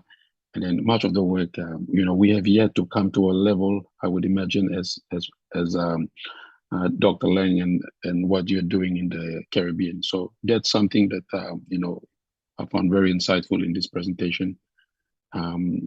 So, it came across to me very clearly that, within the region, disaster and, resilience, it's a very key consideration in all our Pacific Island engagement. So what we did was last year we came together as Pacific Island nations in Papua New Guinea around August, and we had a Pacific ICT Ministers Dialogue, and what it allowed was that for about 5 years or so, the group has not become a real. It's been a bit dormant, if I can put it. Because in the Pacific, we have the Pacific Island Forum countries, and then we have the Secretariat manages that, and then we have it has to be a working group of the leaders meeting. So ICT was missing out, and we didn't get good coordination across the region. So we're aiming for that. So we have a senior officials working group, which Papua New Guinea is the chair. And we are putting that as one of our main environmental readiness and resilience, especially using ICT. Our colleagues from Vanuatu have the submarine cable monitoring, especially because the tectonic plates that sits between them and Australia and New Caledonia is moving by 12 centimeters every year. So they are struggling on how they do monitoring, but you can't do monitoring because the French will not allow New Caledonia to engage in that. So these are the geopolitics that come into this. So that's something that we are working through our action plan on how we can get the whole country and the whole region to work together. One of the developments that has happened in relation to submarine cables was what I shared in our chat group earlier this month, around mid-month. We had our submarine cable operator, PNG Data Co, signed an innovative parametric insurance policy to provide rapid payouts with this Pacific Catastrophe Risk Insurance Company. It hasn't been done in the world, first time ever that such a product exists. So Data Co, if it has a cable break because of the high geomorphological and volcanic activity, especially resulting in earthquake, that's covered under this product, and it allows Data Co to get support from the cable operators. So the moment there's a cut, and once there's signal loss on the monitoring by the telco, it sparks an alarm on the telemetry, and then it prompts management to make a decision that triggers the because in sub cables, the moment you call them and the ship turns around, that's when they start billing you to come to fix that cable. So I remember when I was working with telecom about 12, 15 years ago, you could spend for about a month, work on fixing a cable up easily up to $2 million to fix that.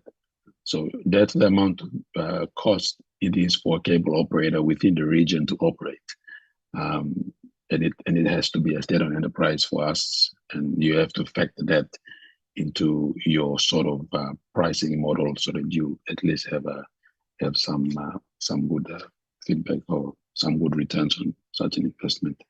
So resilience, while it's technical, it is a bit of finance that you have to build into how you operate. So it's the first of its kind. The link is there. Please go and see. And if there's something that our colleagues from the Caribbean would like to consider, it's there. Hasn't been done before, but we were the first ones who started that. We are in touch with the Australian government. They're very keen to put in a third cable, and it's a Google cable. So Data Co is in talk with them to make sure that we have a versatility in terms of our uplink. We have around 10 million people in country, and most people are in the rural areas, and that's where the benefits of a cable landing there. But then we have the transmission and the last mile. We are having challenge trying to get Starlink into the country because of our legacy regulatory legislation. So what happened was all our telcos went to government and they said, hey, listen, if you bring in Starlink, this is how much are we going to get dropped in our revenue and hence taxes to government. So the government, okay, let's just sit on this. Let's do public consultation on Starlink. But as the policy arm of government, and we've been advising the ministry to just go ahead. A lot of democratization. In Australia, for instance, the National Broadband Network Company, they're going to retire all their Ka band satellites, and they're going Starlink. And it just opens up many possibilities for other things that you can do, especially in terms of monitoring the environment and all the use cases that come out with it. So it really accelerates digital transformation within the economy to have those low Earth orbit. So it will be very interesting how our regulator formulates over the next few months. The approach we are taking is that we're going to have an agent in the country, and then that facilitates. So we'll see how that one spans out over the next few months.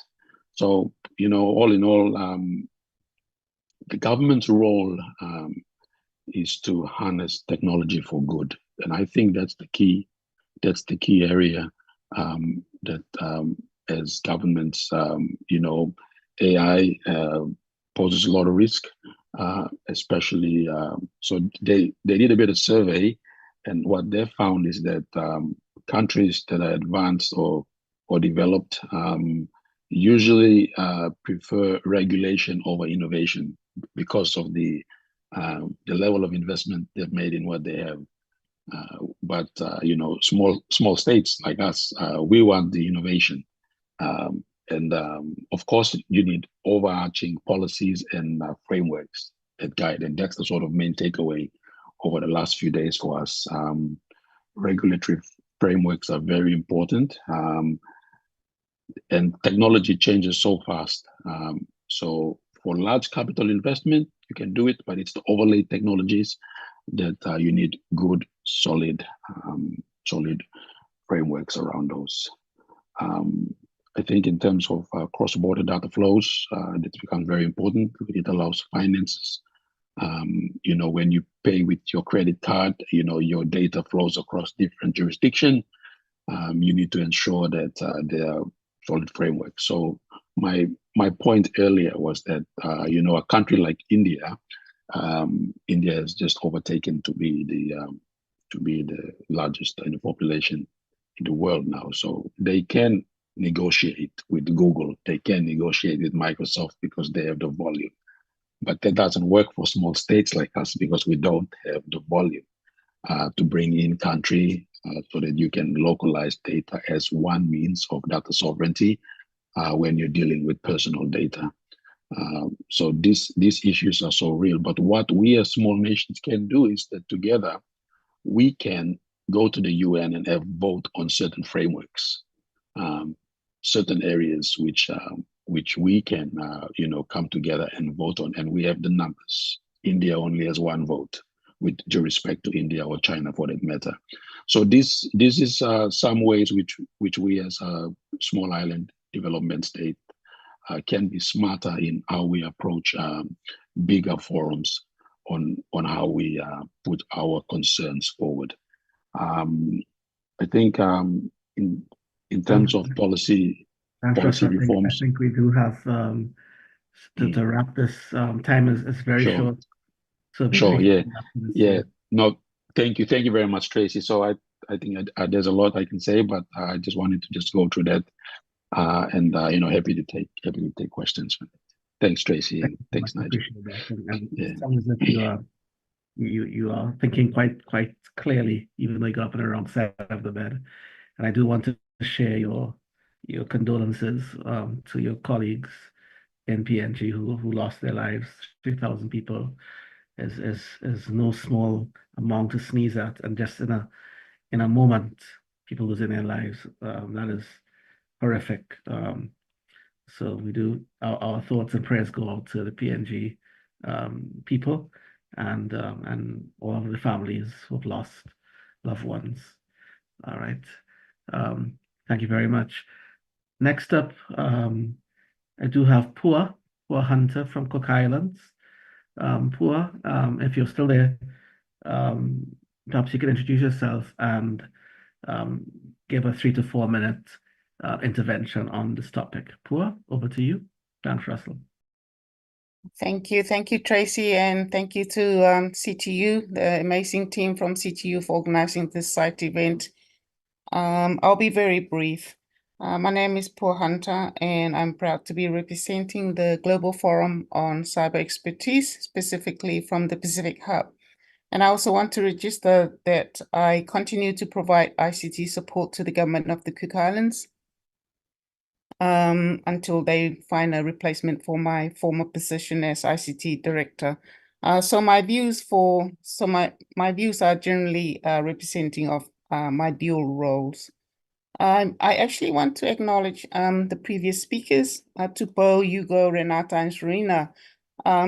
They eloquently articulated their individual positions towards today's agenda, which actually changed my intervention for the day. In particular, Ugo mentioned that ICT have changed the way we operate, the way we live, and how we engage in society. Basically, we live and breathe technology and digital engagement in many things we do now. So the value of technology to provide data sets that can be used and accessed to provide more and timely information to assist with our processes is actually very critical and important. However, you know, we also have challenges. Us in CERT face so many challenges. You know, things like enabling tools, human capability, which a lot of you mentioned, and also resource availability. For us in the Cook Islands, we have concerns about the potential impact of digital technology on traditional cultural practices, and the environment, as well as the risk of increased social isolation and addiction to technology. I quoted this from the Cook Islands National Digital Strategy, where the vision states, a digitally empowered and inclusive Cook Islands where technology enhances all lives, fosters innovation, drives economic growth and prosperity, improves social services, and protects our unique culture and environment while building a shared identity for our island home. This may appear long for a vision, but it actually captures a lot of the substance of what our previous speakers stated. For me, this is encouraging from a very small country in the small island state, where the vision was actually developed by our stakeholders from government and from the public sector, from academia, and from our civil society. Just on some basic sharing of what we're doing in the digital space, we're using digital monitoring tools to monitor water levels on each island to predict the onset of a drought. There's also incorporated weather monitoring application systems within our I'm sorry, I can't put on my video. Within our weather station, and also from the agricultural sector, there's a proposal to deliver training for farmers to use an app to order their agricultural needs online, as well as to sell their goods online. Unfortunately, these efforts and many more being rolled out in the country are being delivered individually and therefore operating in silos. I'm optimistic, however, that we can solve this and we can, because right now we have the necessary policies and strategies that have been endorsed to ensure that these developments are interconnected. Anyway, despite the challenges, digital transformation is an area that will continue to develop and evolve, and we in the CERT will continue to pursue to improve our livelihood and that of our future generation, while ensuring the protection and security of our digital development and existence.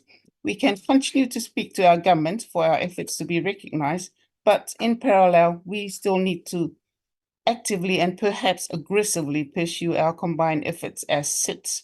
Finally, and equally important, it is we need to be active, you know, our active commitment and coordination to address all levels of security of our data and information, as well as our communities. Thank you so much. Thank you so much, Pua. And thank you for your intervention from the perspective of the GFCE. And I would also venture from the Cook Islands as well. And yeah, I think that your observations are spot on in terms of resilience and environmental sustainability and what we can do as CIDS to treat with the issue and the challenges that we face. Thank you very much. And please do stand by for any questions that may come on this, especially from the GFCE standpoint. So in wrapping up our initial interventions, I know time is very short. I'm going to ask our colleague, Dr. Clyde Hutchinson, last but certainly no means least, from the Asian Development Bank, to weigh in on the topic. And Dr. Hutchinson, please introduce yourself, and please remember you have 3 to 4 minutes. Okay. I'm going to be very quick, so you'll be happy, Tracy. First of all, I would like to echo Tracy's condolences to PNG. PNG's close to our heart here in K-Hub, because many of my colleagues have worked there on the field. So again, we're very sorry to see the news coming from PNG this week. My name is Clyde Hutchison. My role is technical specialist in a newly formed hub here in the ADB, which is the ADB Korean Climate Technology Hub. And my role is really to help with the matchmaking of technologies around climate change and making the art of the possible available for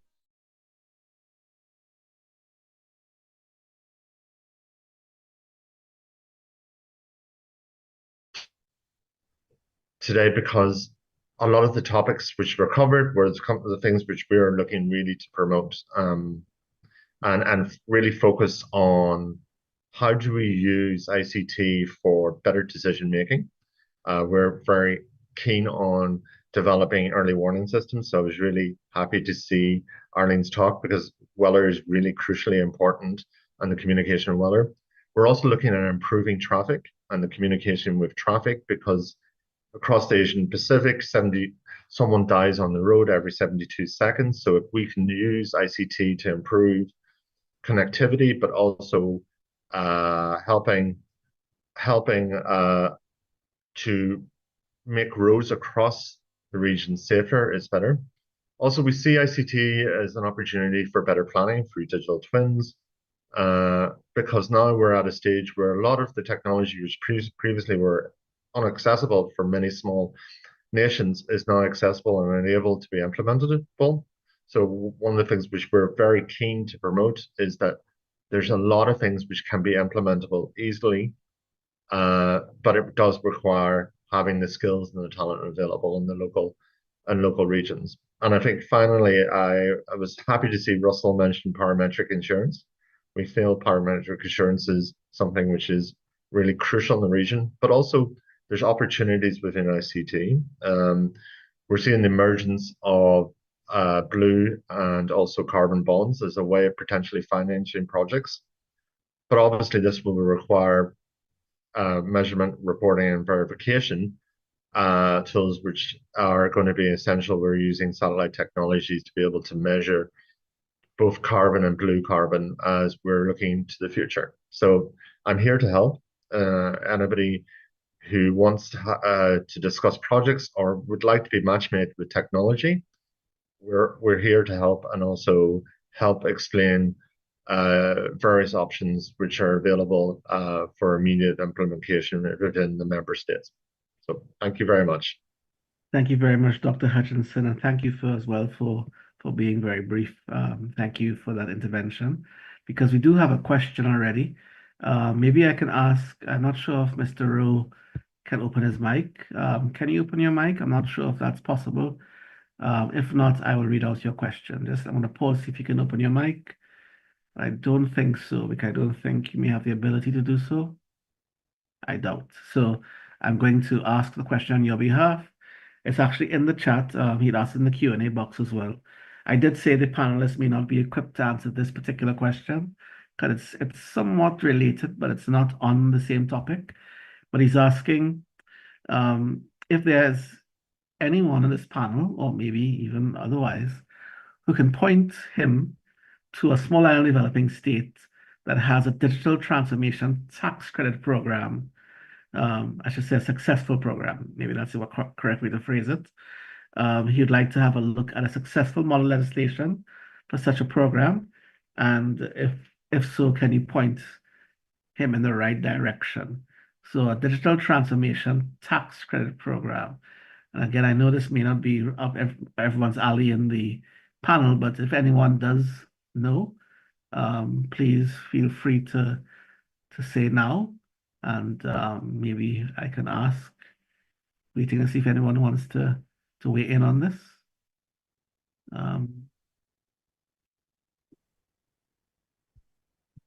I see, let's just double check.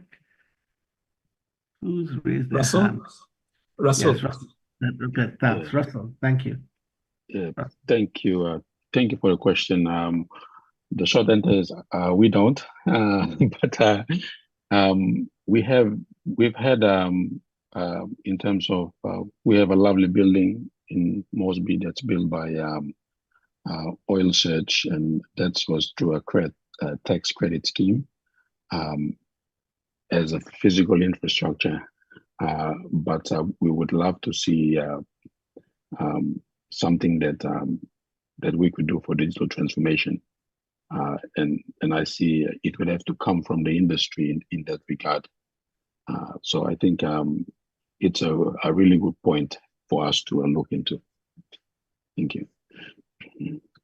Thank you. And I'll just point, Mr. Rowe, in the chat, there's some, and in the Q&A box, I think there's some feedback coming in. I see Carol Roach, who is the United Nations IGF MAG Chair. Thank you for joining us, Carol.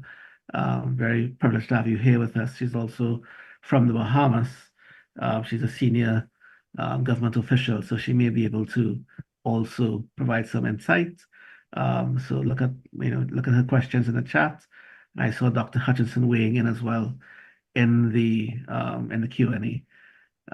So maybe you can take a look at that while we see if there are any other questions coming in as we look to close the panel. I did pose a few questions at the start, but I know the time has run out. Tracy, just a quick question. The one about the tax credit seemed to have been from Dennis Augustine rather than Devon Rowe. All right, sorry. Yes, sorry. Yeah, so I don't know if maybe you give Devon one last chance to try to intervene. I'm seeing a mic there. Yes, Devon? Great. Thanks. I was just saying that Jamaica may have some tax arrangements that consider either concession or some sort of tax accommodation, because they revised their tax arrangements in the last 10 years, and they would have merged a number of legislation into one where there is some sort of fiscal arrangements to support new initiatives. So that could be something that could be looked at. I'm not quite sure because I left there many years ago, but I knew at the time there was a revision to the tax arrangements to seek to accommodate new types of investments. So I'll stop here, and thank you very much for the opportunity to say a very brief word. And thanks to all the presenters as well for their wonderful presentations. Thank you very much, Devon Rowe, for your intervention as well. I noticed there's some action in the chat. Dr. Hutchinson is also weighing in on as well. Are there any further questions on this topic? As I said, time unfortunately has run out on us. I don't want to extend it any further and infiltrate the other panels. But just one last call for any further interventions. No more hands at present. All right. So with that, I'd like to thank all of the panelists and presenters who have come to us today and lent their expertise. And please feel free to review the recording of this session for the very, very enlightening information that was presented.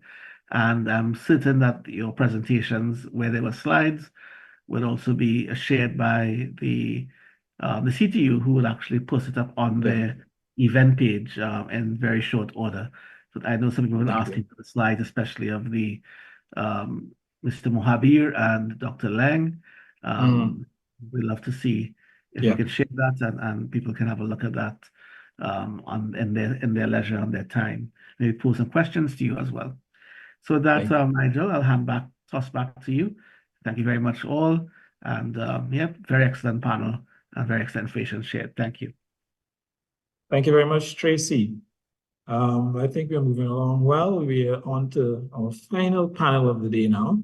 And I will hand this over to Ms. Maureen Hilliard, who will be the moderator. Maureen is actually another co-coordinator of the DC SIDS program. And she's also a former chair of the ALAC within the ICANN hierarchy. That's the at-large advisory committee of ICANN and a former Pacific Board Chair and Asia Board Director coming at present. And she's also the incoming Internet Society Board Director, and incoming Internet Society Board Director in the Pacific. So Maureen, over to you to coordinate this panel on digital inclusion for prosperity. Looking forward and making things happen. Over to you, Maureen. Thank you. Thank you so much, Nigel, for that lovely introduction. Sorry, clearing my throat here. One of the disadvantages of being at the end of a program is that most of the earlier speakers have raised a lot of what has been said about our topic. Right. But I have every confidence in my panelists, to be able to add to the current conversations, especially as we're going to be focusing on the services that regional organisations are providing our small islands to support the needs of our internet end users. I really like the definition of the SIDS acronym that Esau and Ugo it contributed to earlier, the Smart Island Digital States, which is particularly relevant to this, to our current era of digital transformation. So one of the important challenges for governments and private sector organisations is that we want to discuss in our session today is how we might bridge the digital divide to ensure, as Renata raised earlier, that everyone can afford and can access the tools that they need to ensure their digital participation. And that means too that they can experience the full potential of the internet. So today we have 4 speakers, but 3 of them are actually sort of like present, in person online, who can address this important topic for internet users from our small islands from the perspective of their regional organisations. And I'd like to give the floor to our speakers for about 5 minutes each and then allow for 10 minutes at the end for some discussion on any questions that may be raised in the chat or, then we can get to them at the end.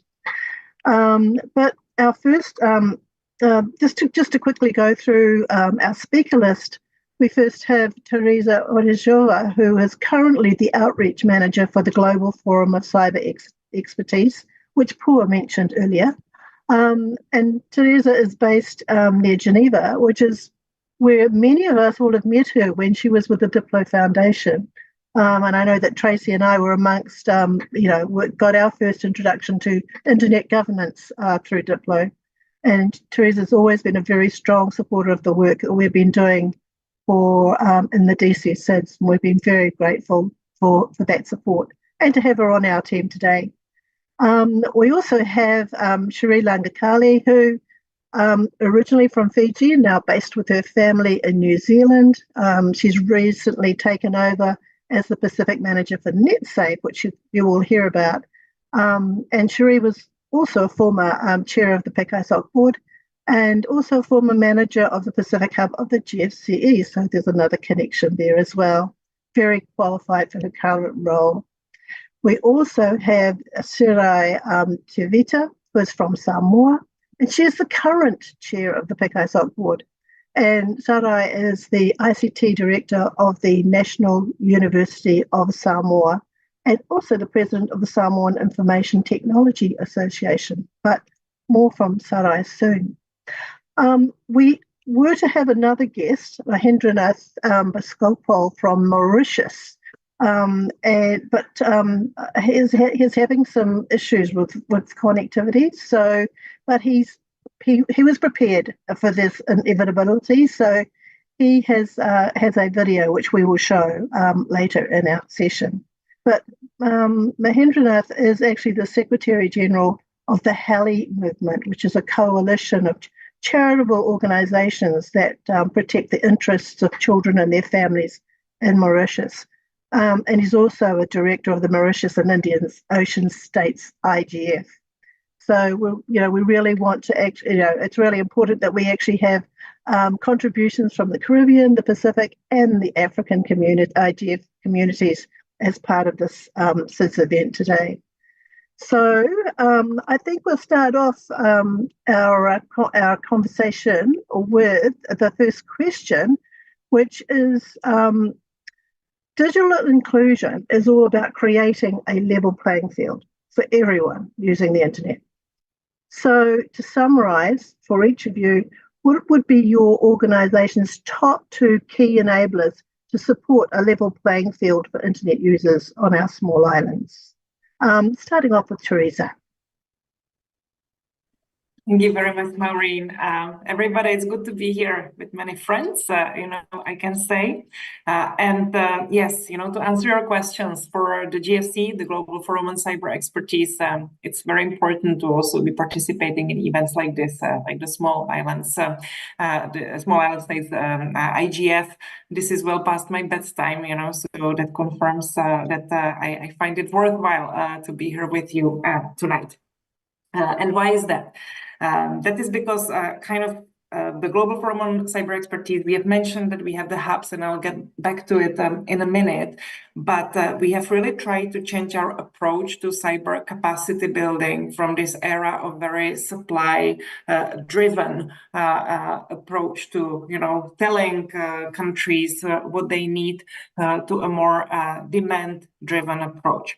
That's quite some fancy words, but what it actually means is that we want the actual countries to be the owners of their capacity building future, shaping the priorities and be in the driving seat. And in this logics, about 2-3 years ago, the GFC really started trying to materialize this idea by establishing regional hubs. Which we currently have in various formats and shapes and different kind of stuffing and similar aspects in 4 regions. One of them is the Pacific Islands. The second, also heavily dominated, of course, by the CITES agenda, the Americas and the Caribbean, obviously also Africa and Southeast Asia. So in all these regions, we have hubs with local people, local staff, local experts who really understand the situation, who really have, extensive network, and who can then help us shape how capacity building in the field of cybersecurity unfolds on the global level. So, part of your question, Maureen, was about this creating of this level playing field. Sorry. So this is what I actually meant by the previous points. Yes, that it is kind of changing the dynamics by having the countries themselves to shape it.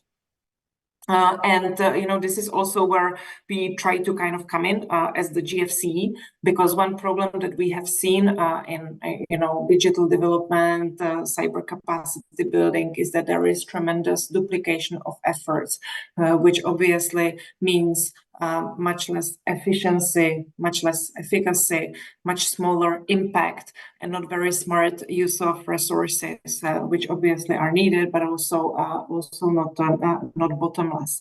So this is where we try to connect the various dots among the hubs, the global developments, and then in this respect, hopefully, make some contribution and bring some difference.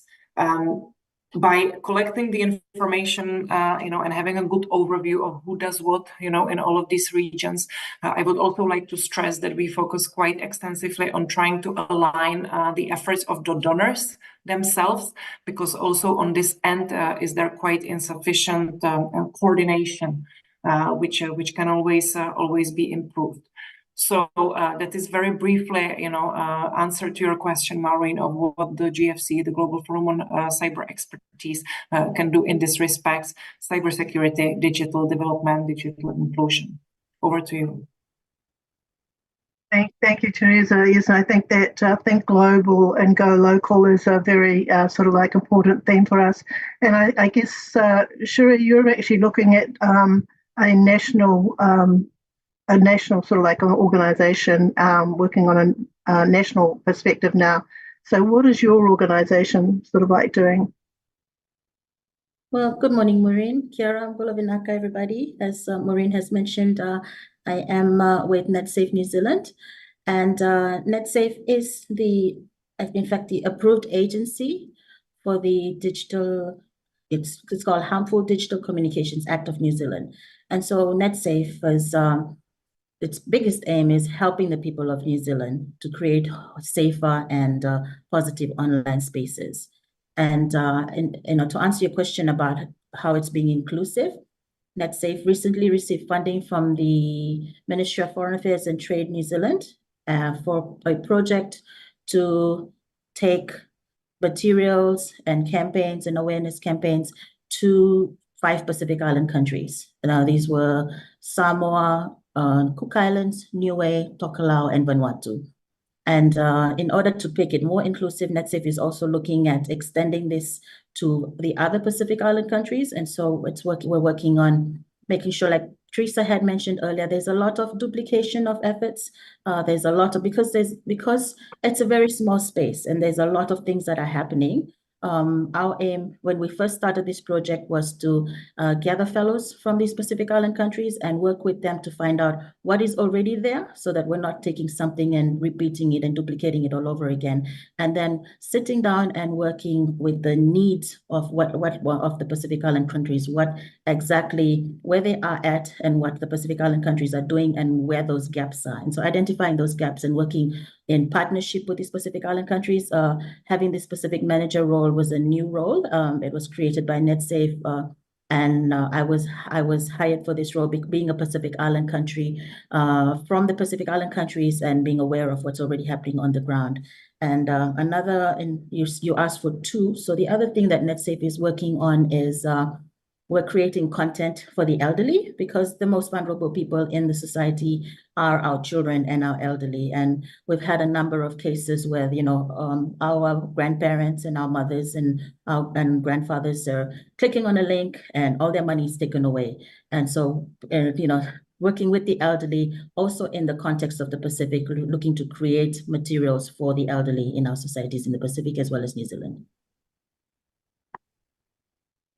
Great. Thanks for sharing.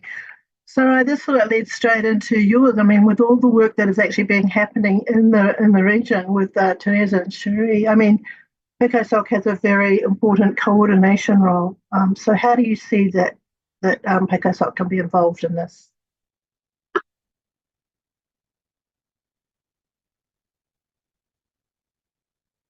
You're muted.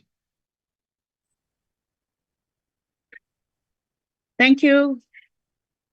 Thank you, Maureen. Talofa from Samoa. Good morning, all. Good evening, good afternoon. Yes, thank you for the question. According to the PICOSOC, I'll answer from the PICOSOC perspective first before I move to the National University, where I'm the ICT director there. Yes, with the PICOSOC, as you know, that we all in the PICOSOC, we're trying our best to have the platform for all our experts and the Pacific people with IT backgrounds and IT expertise to come and share their successful stories. Hence, we have our PAC-IGF as the annual event. And with a theme, we have selected themes every year. So for this year, we're going to have another PAC-IGF at Wellington, co-located with AP-NIC 58. Last year, we had one at Brisbane. So the lesson learned from those from the previous PAC-IGF will be improved for the next PAC-IGF. The other thing that the PICOSOC is doing with promoting the digital inclusion is to continually use our mailing list. If you see that sometimes it's being silent and sometimes it's being very busy due to interesting matters that our people, they try to share. And it's very interesting to see other parts of the Pacific Islands, they already expose things that other Pacific Islands not doing it. Example, with the existing of the Starlink. Other Pacific Island countries, they're not accepting Starlink yet. For example, Samoa, they will come in 2025 because there were some issues before during this year. So now, 2025, the Starlink will come to Samoa. But I've seen other Pacific countries like Tonga already there. Vanuatu, I think discussion with their legislation, it's passed, so the Starlink is there. So having that infrastructure in place, having the networking connectivity in place will boost the internet and digital inclusion and give opportunity to entrepreneurs to, to sell their products online because we have their infrastructure. Coming back to the National University of Samoa, with the question you proposed, Maureen, it's very important to see, the key enablers for us is our learning management system, or the online learning management system, where the students need to access. And that point out from when we were hit by the COVID-19, when we had that major lockdown. And that's where I think most of the Pacific Islands as well shift from the traditional way of delivering and teaching to online, full online platform. And that happens, I think it happens to all, but from the Pacific wise, it's a totally shift for us. And that will keep us, pushing to improve the infrastructure, robust the ecosystem in infrastructure, and also boosting the digital skills of our people. Providing an online learning management system for our students in education sector, it gives not only the university, the staff, the teachers, the support staff, but also the students. We're giving them a good idea, like boosting their knowledge of how to use internet, how to use applications online, and how to access internet. It's also considering the cybersecurity issues, where Cherie and the team came last year, and they deliver those workshops and trainings for the Pacific people, to keep them educating about using internet online. The other key enablers that I see it myself is the collaborative. It's a collaboration and partnership. Because during that time of the COVID, everything was dependent on internet. So university has to partner with the telcos so that they can give us zero SIM for our students to access the learning management system freely, the email, and some of our online resources. So when we have that time, everyone needs to work together. When we have that lockdown or remote learning, the collaborative issues that need to be partnered well, because that's where everyone needs to work together to deliver this digital inclusion. So I'll stop from there, Maureen. I'm happy to answer any questions later. Thank you. Thank you, Sarai.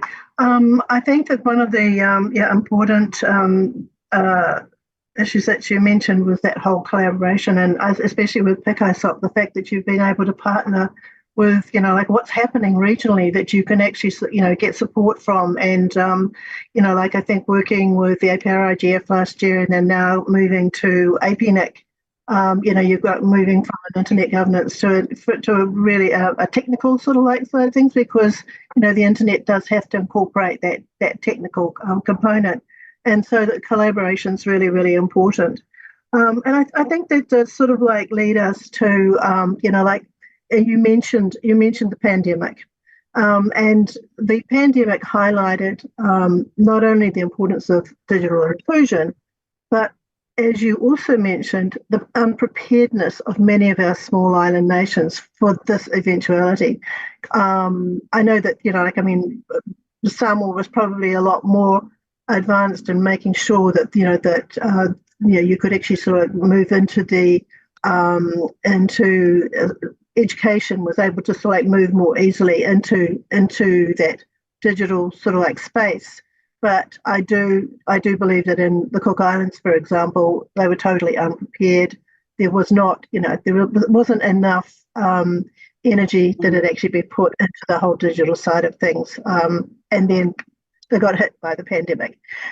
But one of the things that I wanted to look at from looking at your organizations is, what is one practical piece of advice that you, as your organization, can give the governments? I mean, it's the governments who actually sort of lead in this area. And so if you have to sort of you've been called upon to be, to give the government of our small island developing states, or our smart island digital states, in the Pacific, in Africa or the Caribbean, depending on where it is that you happen to be working, to ensure that digital inclusion for prosperity in the future. I mean, this is the whole point.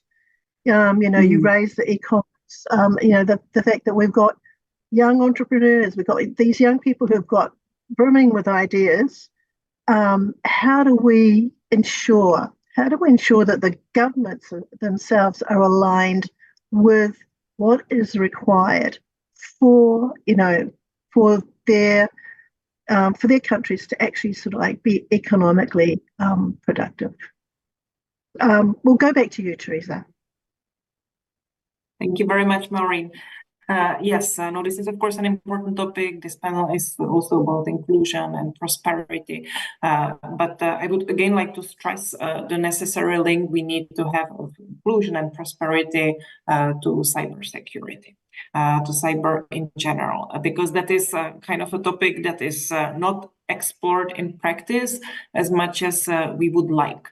And it was also this which was behind the efforts of the GFC to try to connect these two discourses a little bit more, because security and digital development are so closely related. And it was also in this spirit that we started with our partners and hosts, I would say, kind of a unique event, the GC3B, the Global Conference on Cyber Capacity Building, which really tried to bring these two discussions together.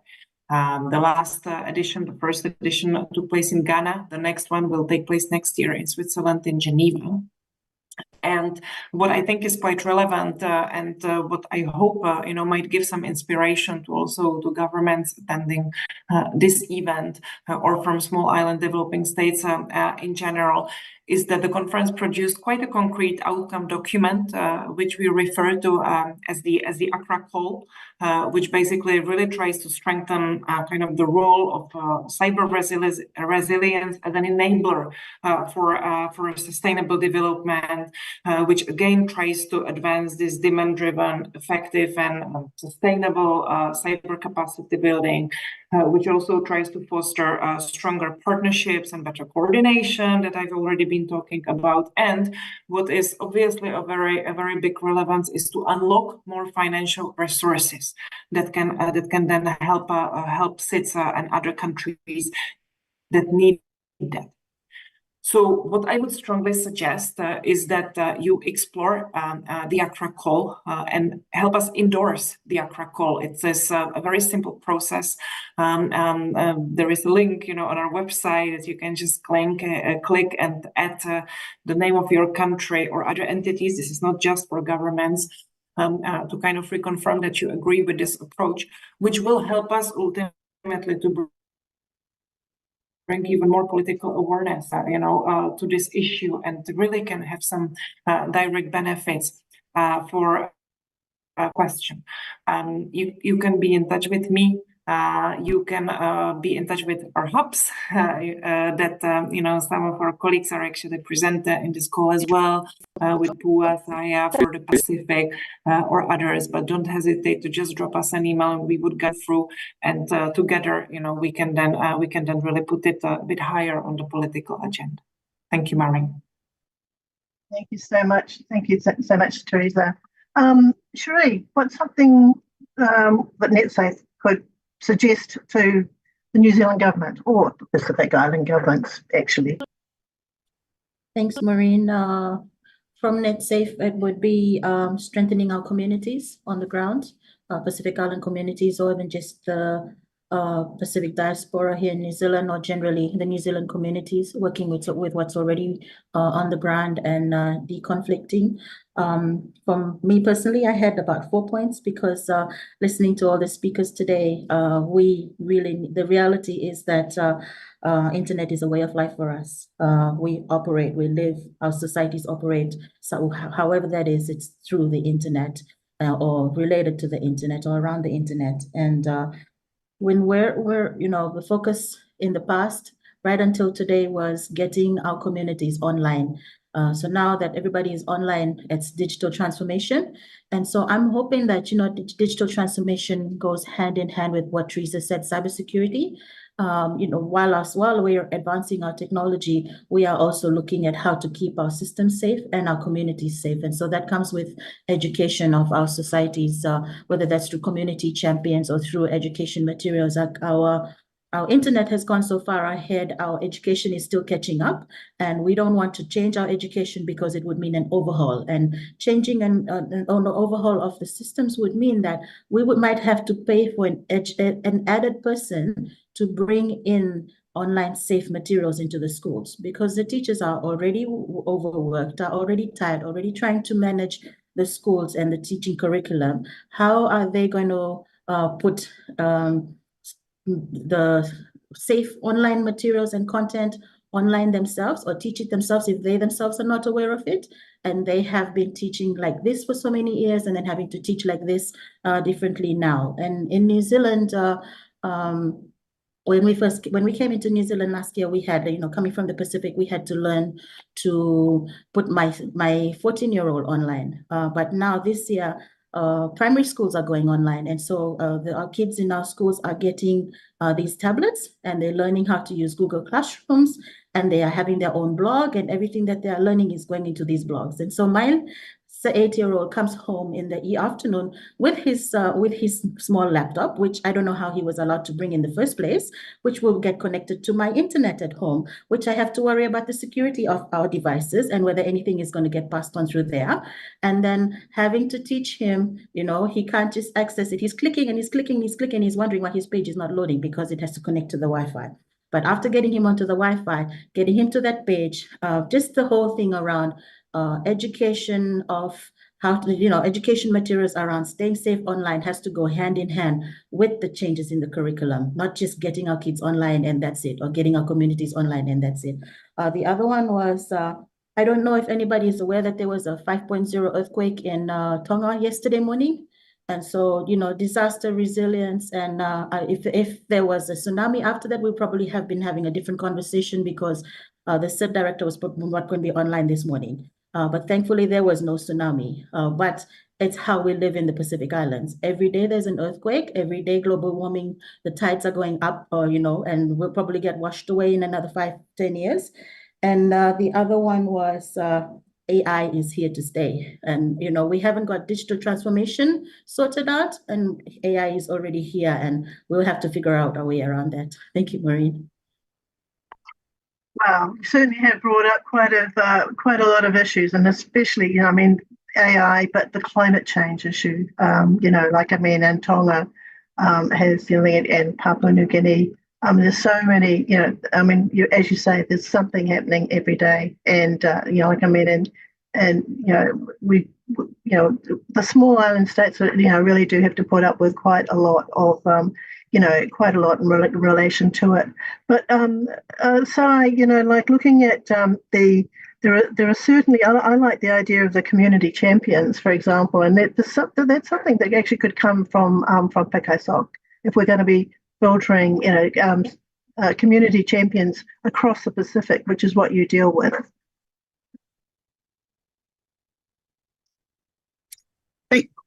Thank you, Maureen. Yes, working with the community, I think, as I mentioned before, it's a collaborative work because the government can't do it themselves. The education can't do it themselves.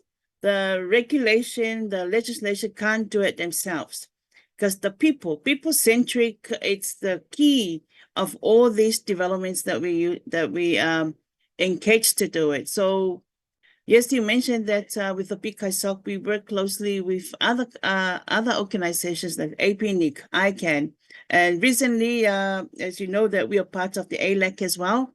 It's very good, to be part of those organizations and get engaged, so that we learn from other champions. So from the Pacific, from the PICISOC as well, with this continuous collaboration, continuous sharing successful stories on our mailing list is another way to learn from other countries, from other perspective. But for the CITA, for the Samoa IT Association, they were like a lifesaver during the lockdown, during the COVID, not only the university, continue providing their online learning, but also that society came and helped out other schools in providing their Moodle. So if you have that engagement with the community, especially the special group, that they have the skills and knowledge to do it, then those are the people that we need to tap in. But in general, the investment of the government that needs to put into this digital inclusion is the infrastructure development. As we know, in the Pacific, all of our islands are remotely connected. So we want to have that infrastructure in place so that to improve the internet connectivity, as Shireen mentioned, internet everything, so that including the broadband infrastructure to be improved, our mobile networks, as well as our last mile connectivity to remote areas. And also our people need to embrace the technologies like the internet, like the satellite, the fiber optics in place. We need to have both in the Pacific. We learned from Tonga when they were hit by that tsunami, lake Samoa as well, when we hit by tsunami, the earthquake and the volcano in Tonga. So the connectivity was all locked down. So we need to have both, like in the aerial as well as the ground, so that the continuity of our work can be done. The other thing that we need to look at is to strengthen the cybersecurity measures that my fellows here mentioned. So we need to invest in those robust cybersecurity infrastructure and policies, because everything's online. Our kids' life will be, it's not safe. But having those measures in place and keep educating our people of how to use it, then we freely, and then we say internet is open, not close it, but keep the internet open so that our people can access it and freely use it, as as they're free in space. Just to wrap up my comments, it's this collaborative work like we have here with the CITES and CTU. If we don't have this collaboration, we never heard from other people, even it CITES, the small island states. I think it's a continuity that we need to see how sustainable this will be. And we need other people to come as well, to share their successful stories, the challenges and how they fix it. So continually have this collaborative regionally and internationally, so that we have that, learn the best practice and share the resources, because we don't have enough resources here in the Pacific. I'll close it from here, Anne-Marie. Thank you. Oh, thank you so much, Sarah. In fact, you actually sort of like encapsulated everything that we've actually sort of like raised during this this half hour or 40 minutes that we've actually had. But I would like to now, because we wanted to also include the African sort of like participation in our session, I'd like to end our session, because we're sort of like at the end of our time anyway, but with they're going to play Mahendranath's presentation that he prepared, because he knew that he suspected that he might not have good connectivity today. So thank you so much, all of you, for being with us as early in the morning or late at night for you, Teresa. And I really do appreciate it. And I hope that the CTU team has got the video presentation ready to close our session. Thank you.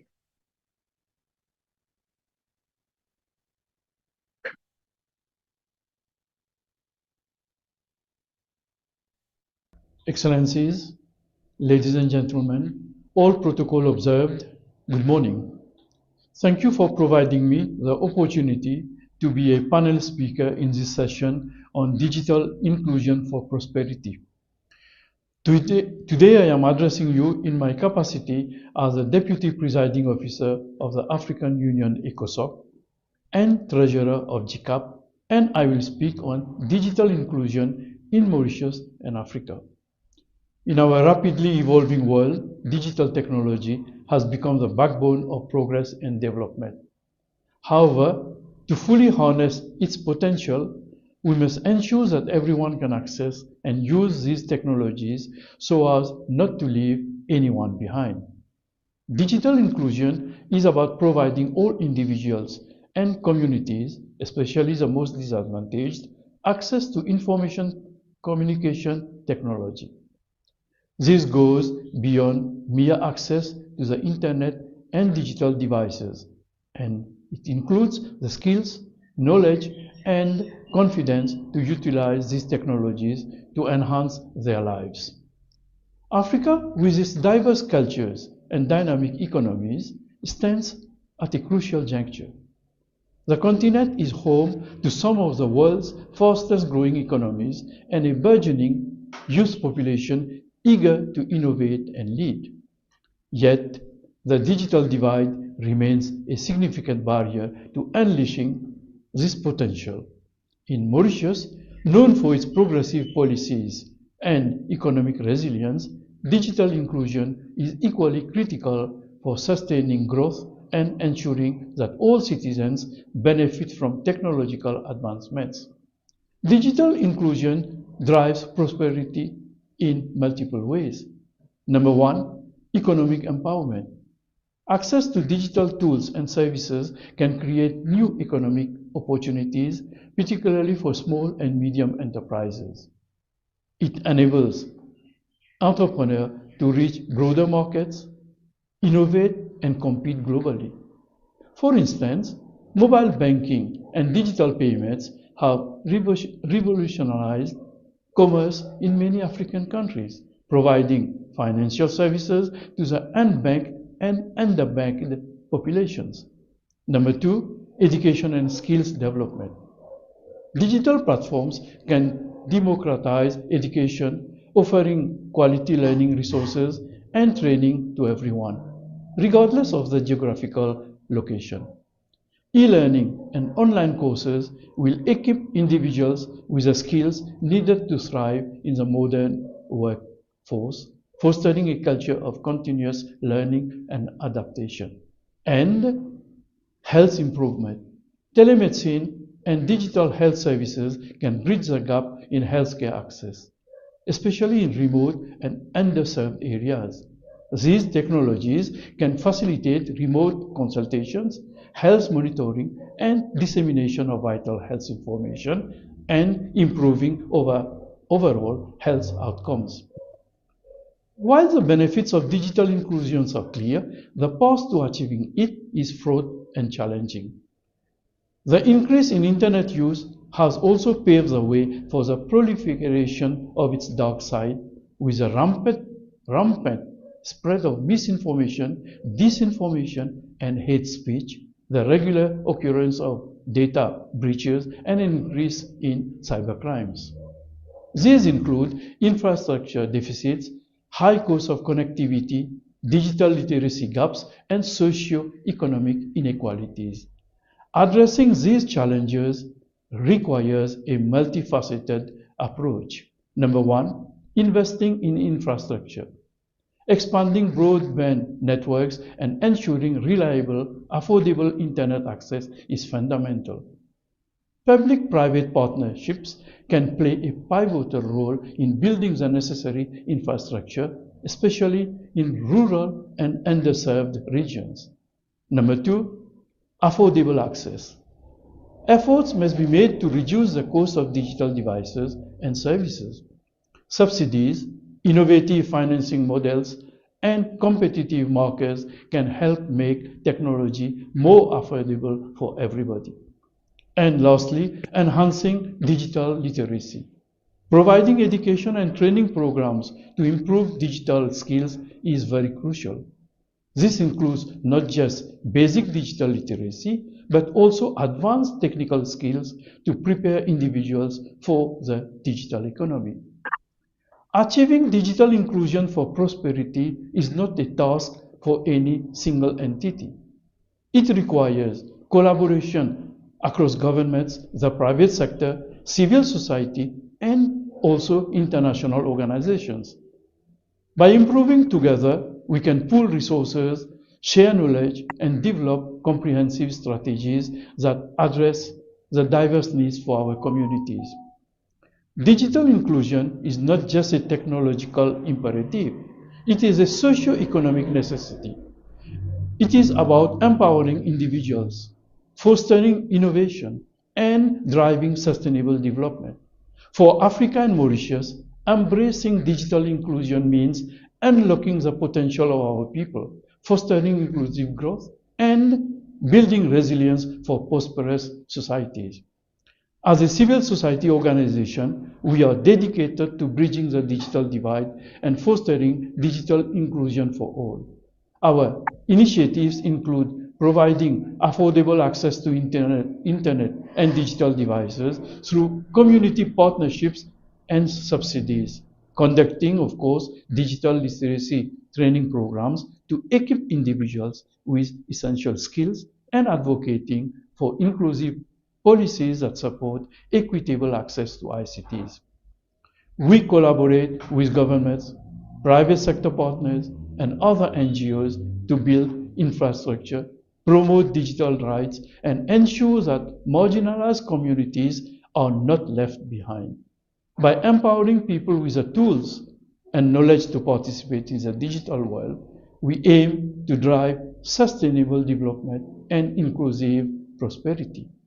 Let us commit to this vision of a digitally inclusive future where every individual, regardless of their background or location, has the opportunity to thrive in the digital age. Together, we can turn the promise of digital technology into tangible progress for all. Thank you for listening to me. Thank you.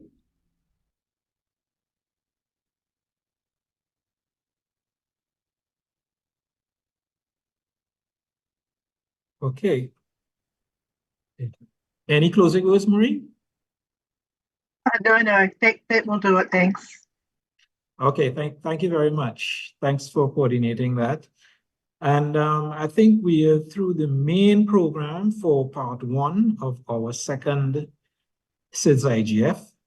I'm happy to see our CTU Secretary General, Mr. Rodney Taylor, back online after his in-person event, and I'll give him the opportunity now for closing remarks and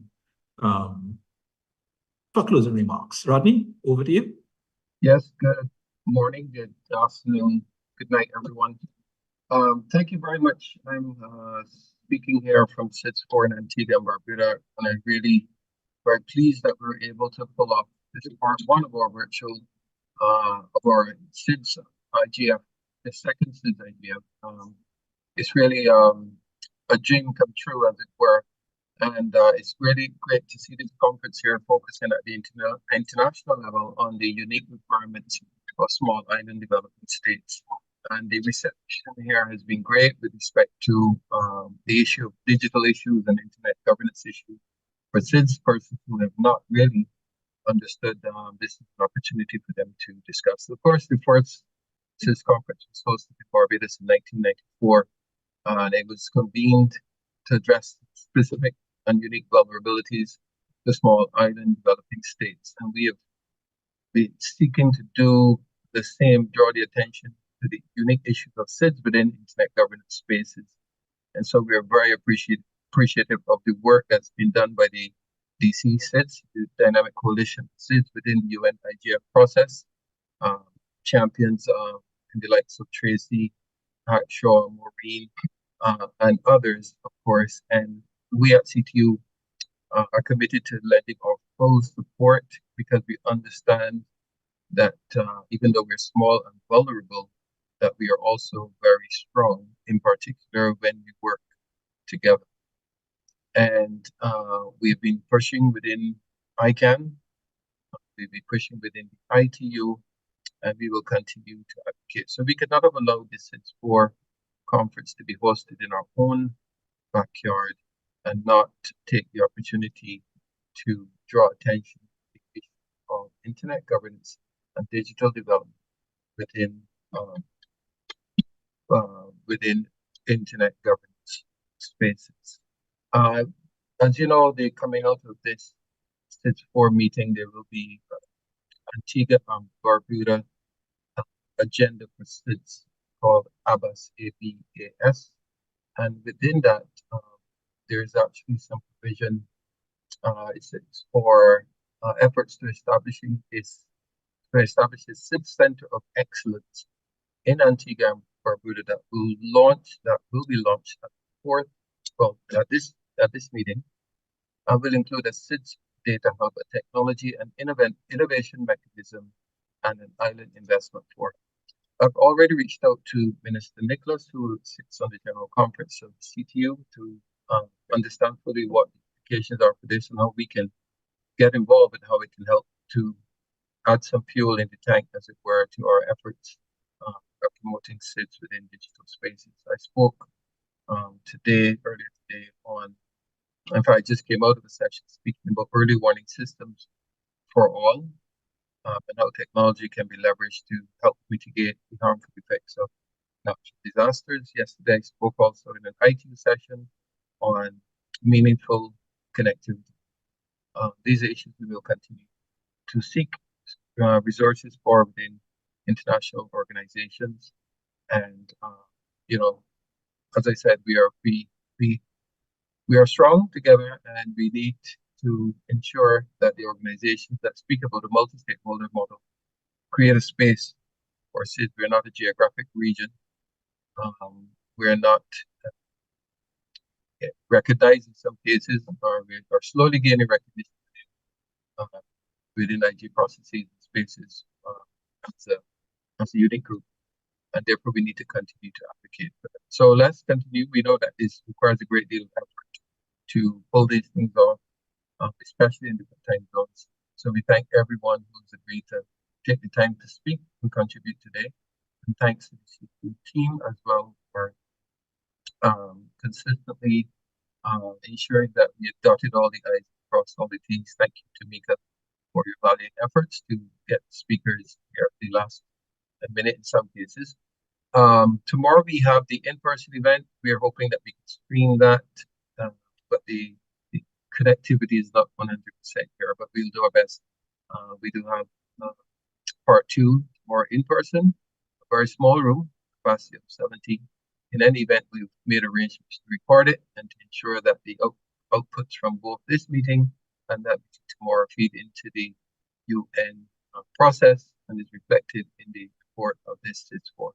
So from Antigua and Barbuda, I want to again express my appreciation, sign off, and hoping that we can reconnect again tomorrow. But in any event, we will make sure that we share those discussions with you at some point online. Over to you, Nigel. Thank you all very much. Thank you. Thank you very much, SG.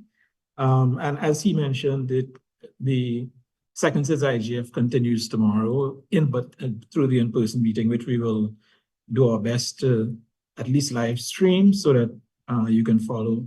It would start at 2 p.m. local time, which is like 1800 UTC, and it'll run for 90 minutes. So, and in it, we again would, I think, continue discussions on some of the themes that came out today, like mention was made of a whole of society approach, people first and so on, and we'll be having more presentations on that and the vulnerabilities and the risks.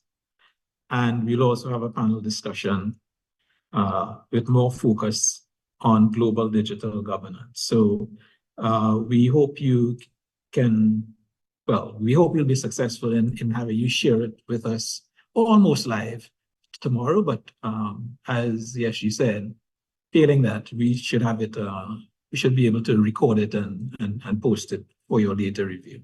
So let me say thank you very much to all of you who connected and endured all the way to the end and on this virtual event.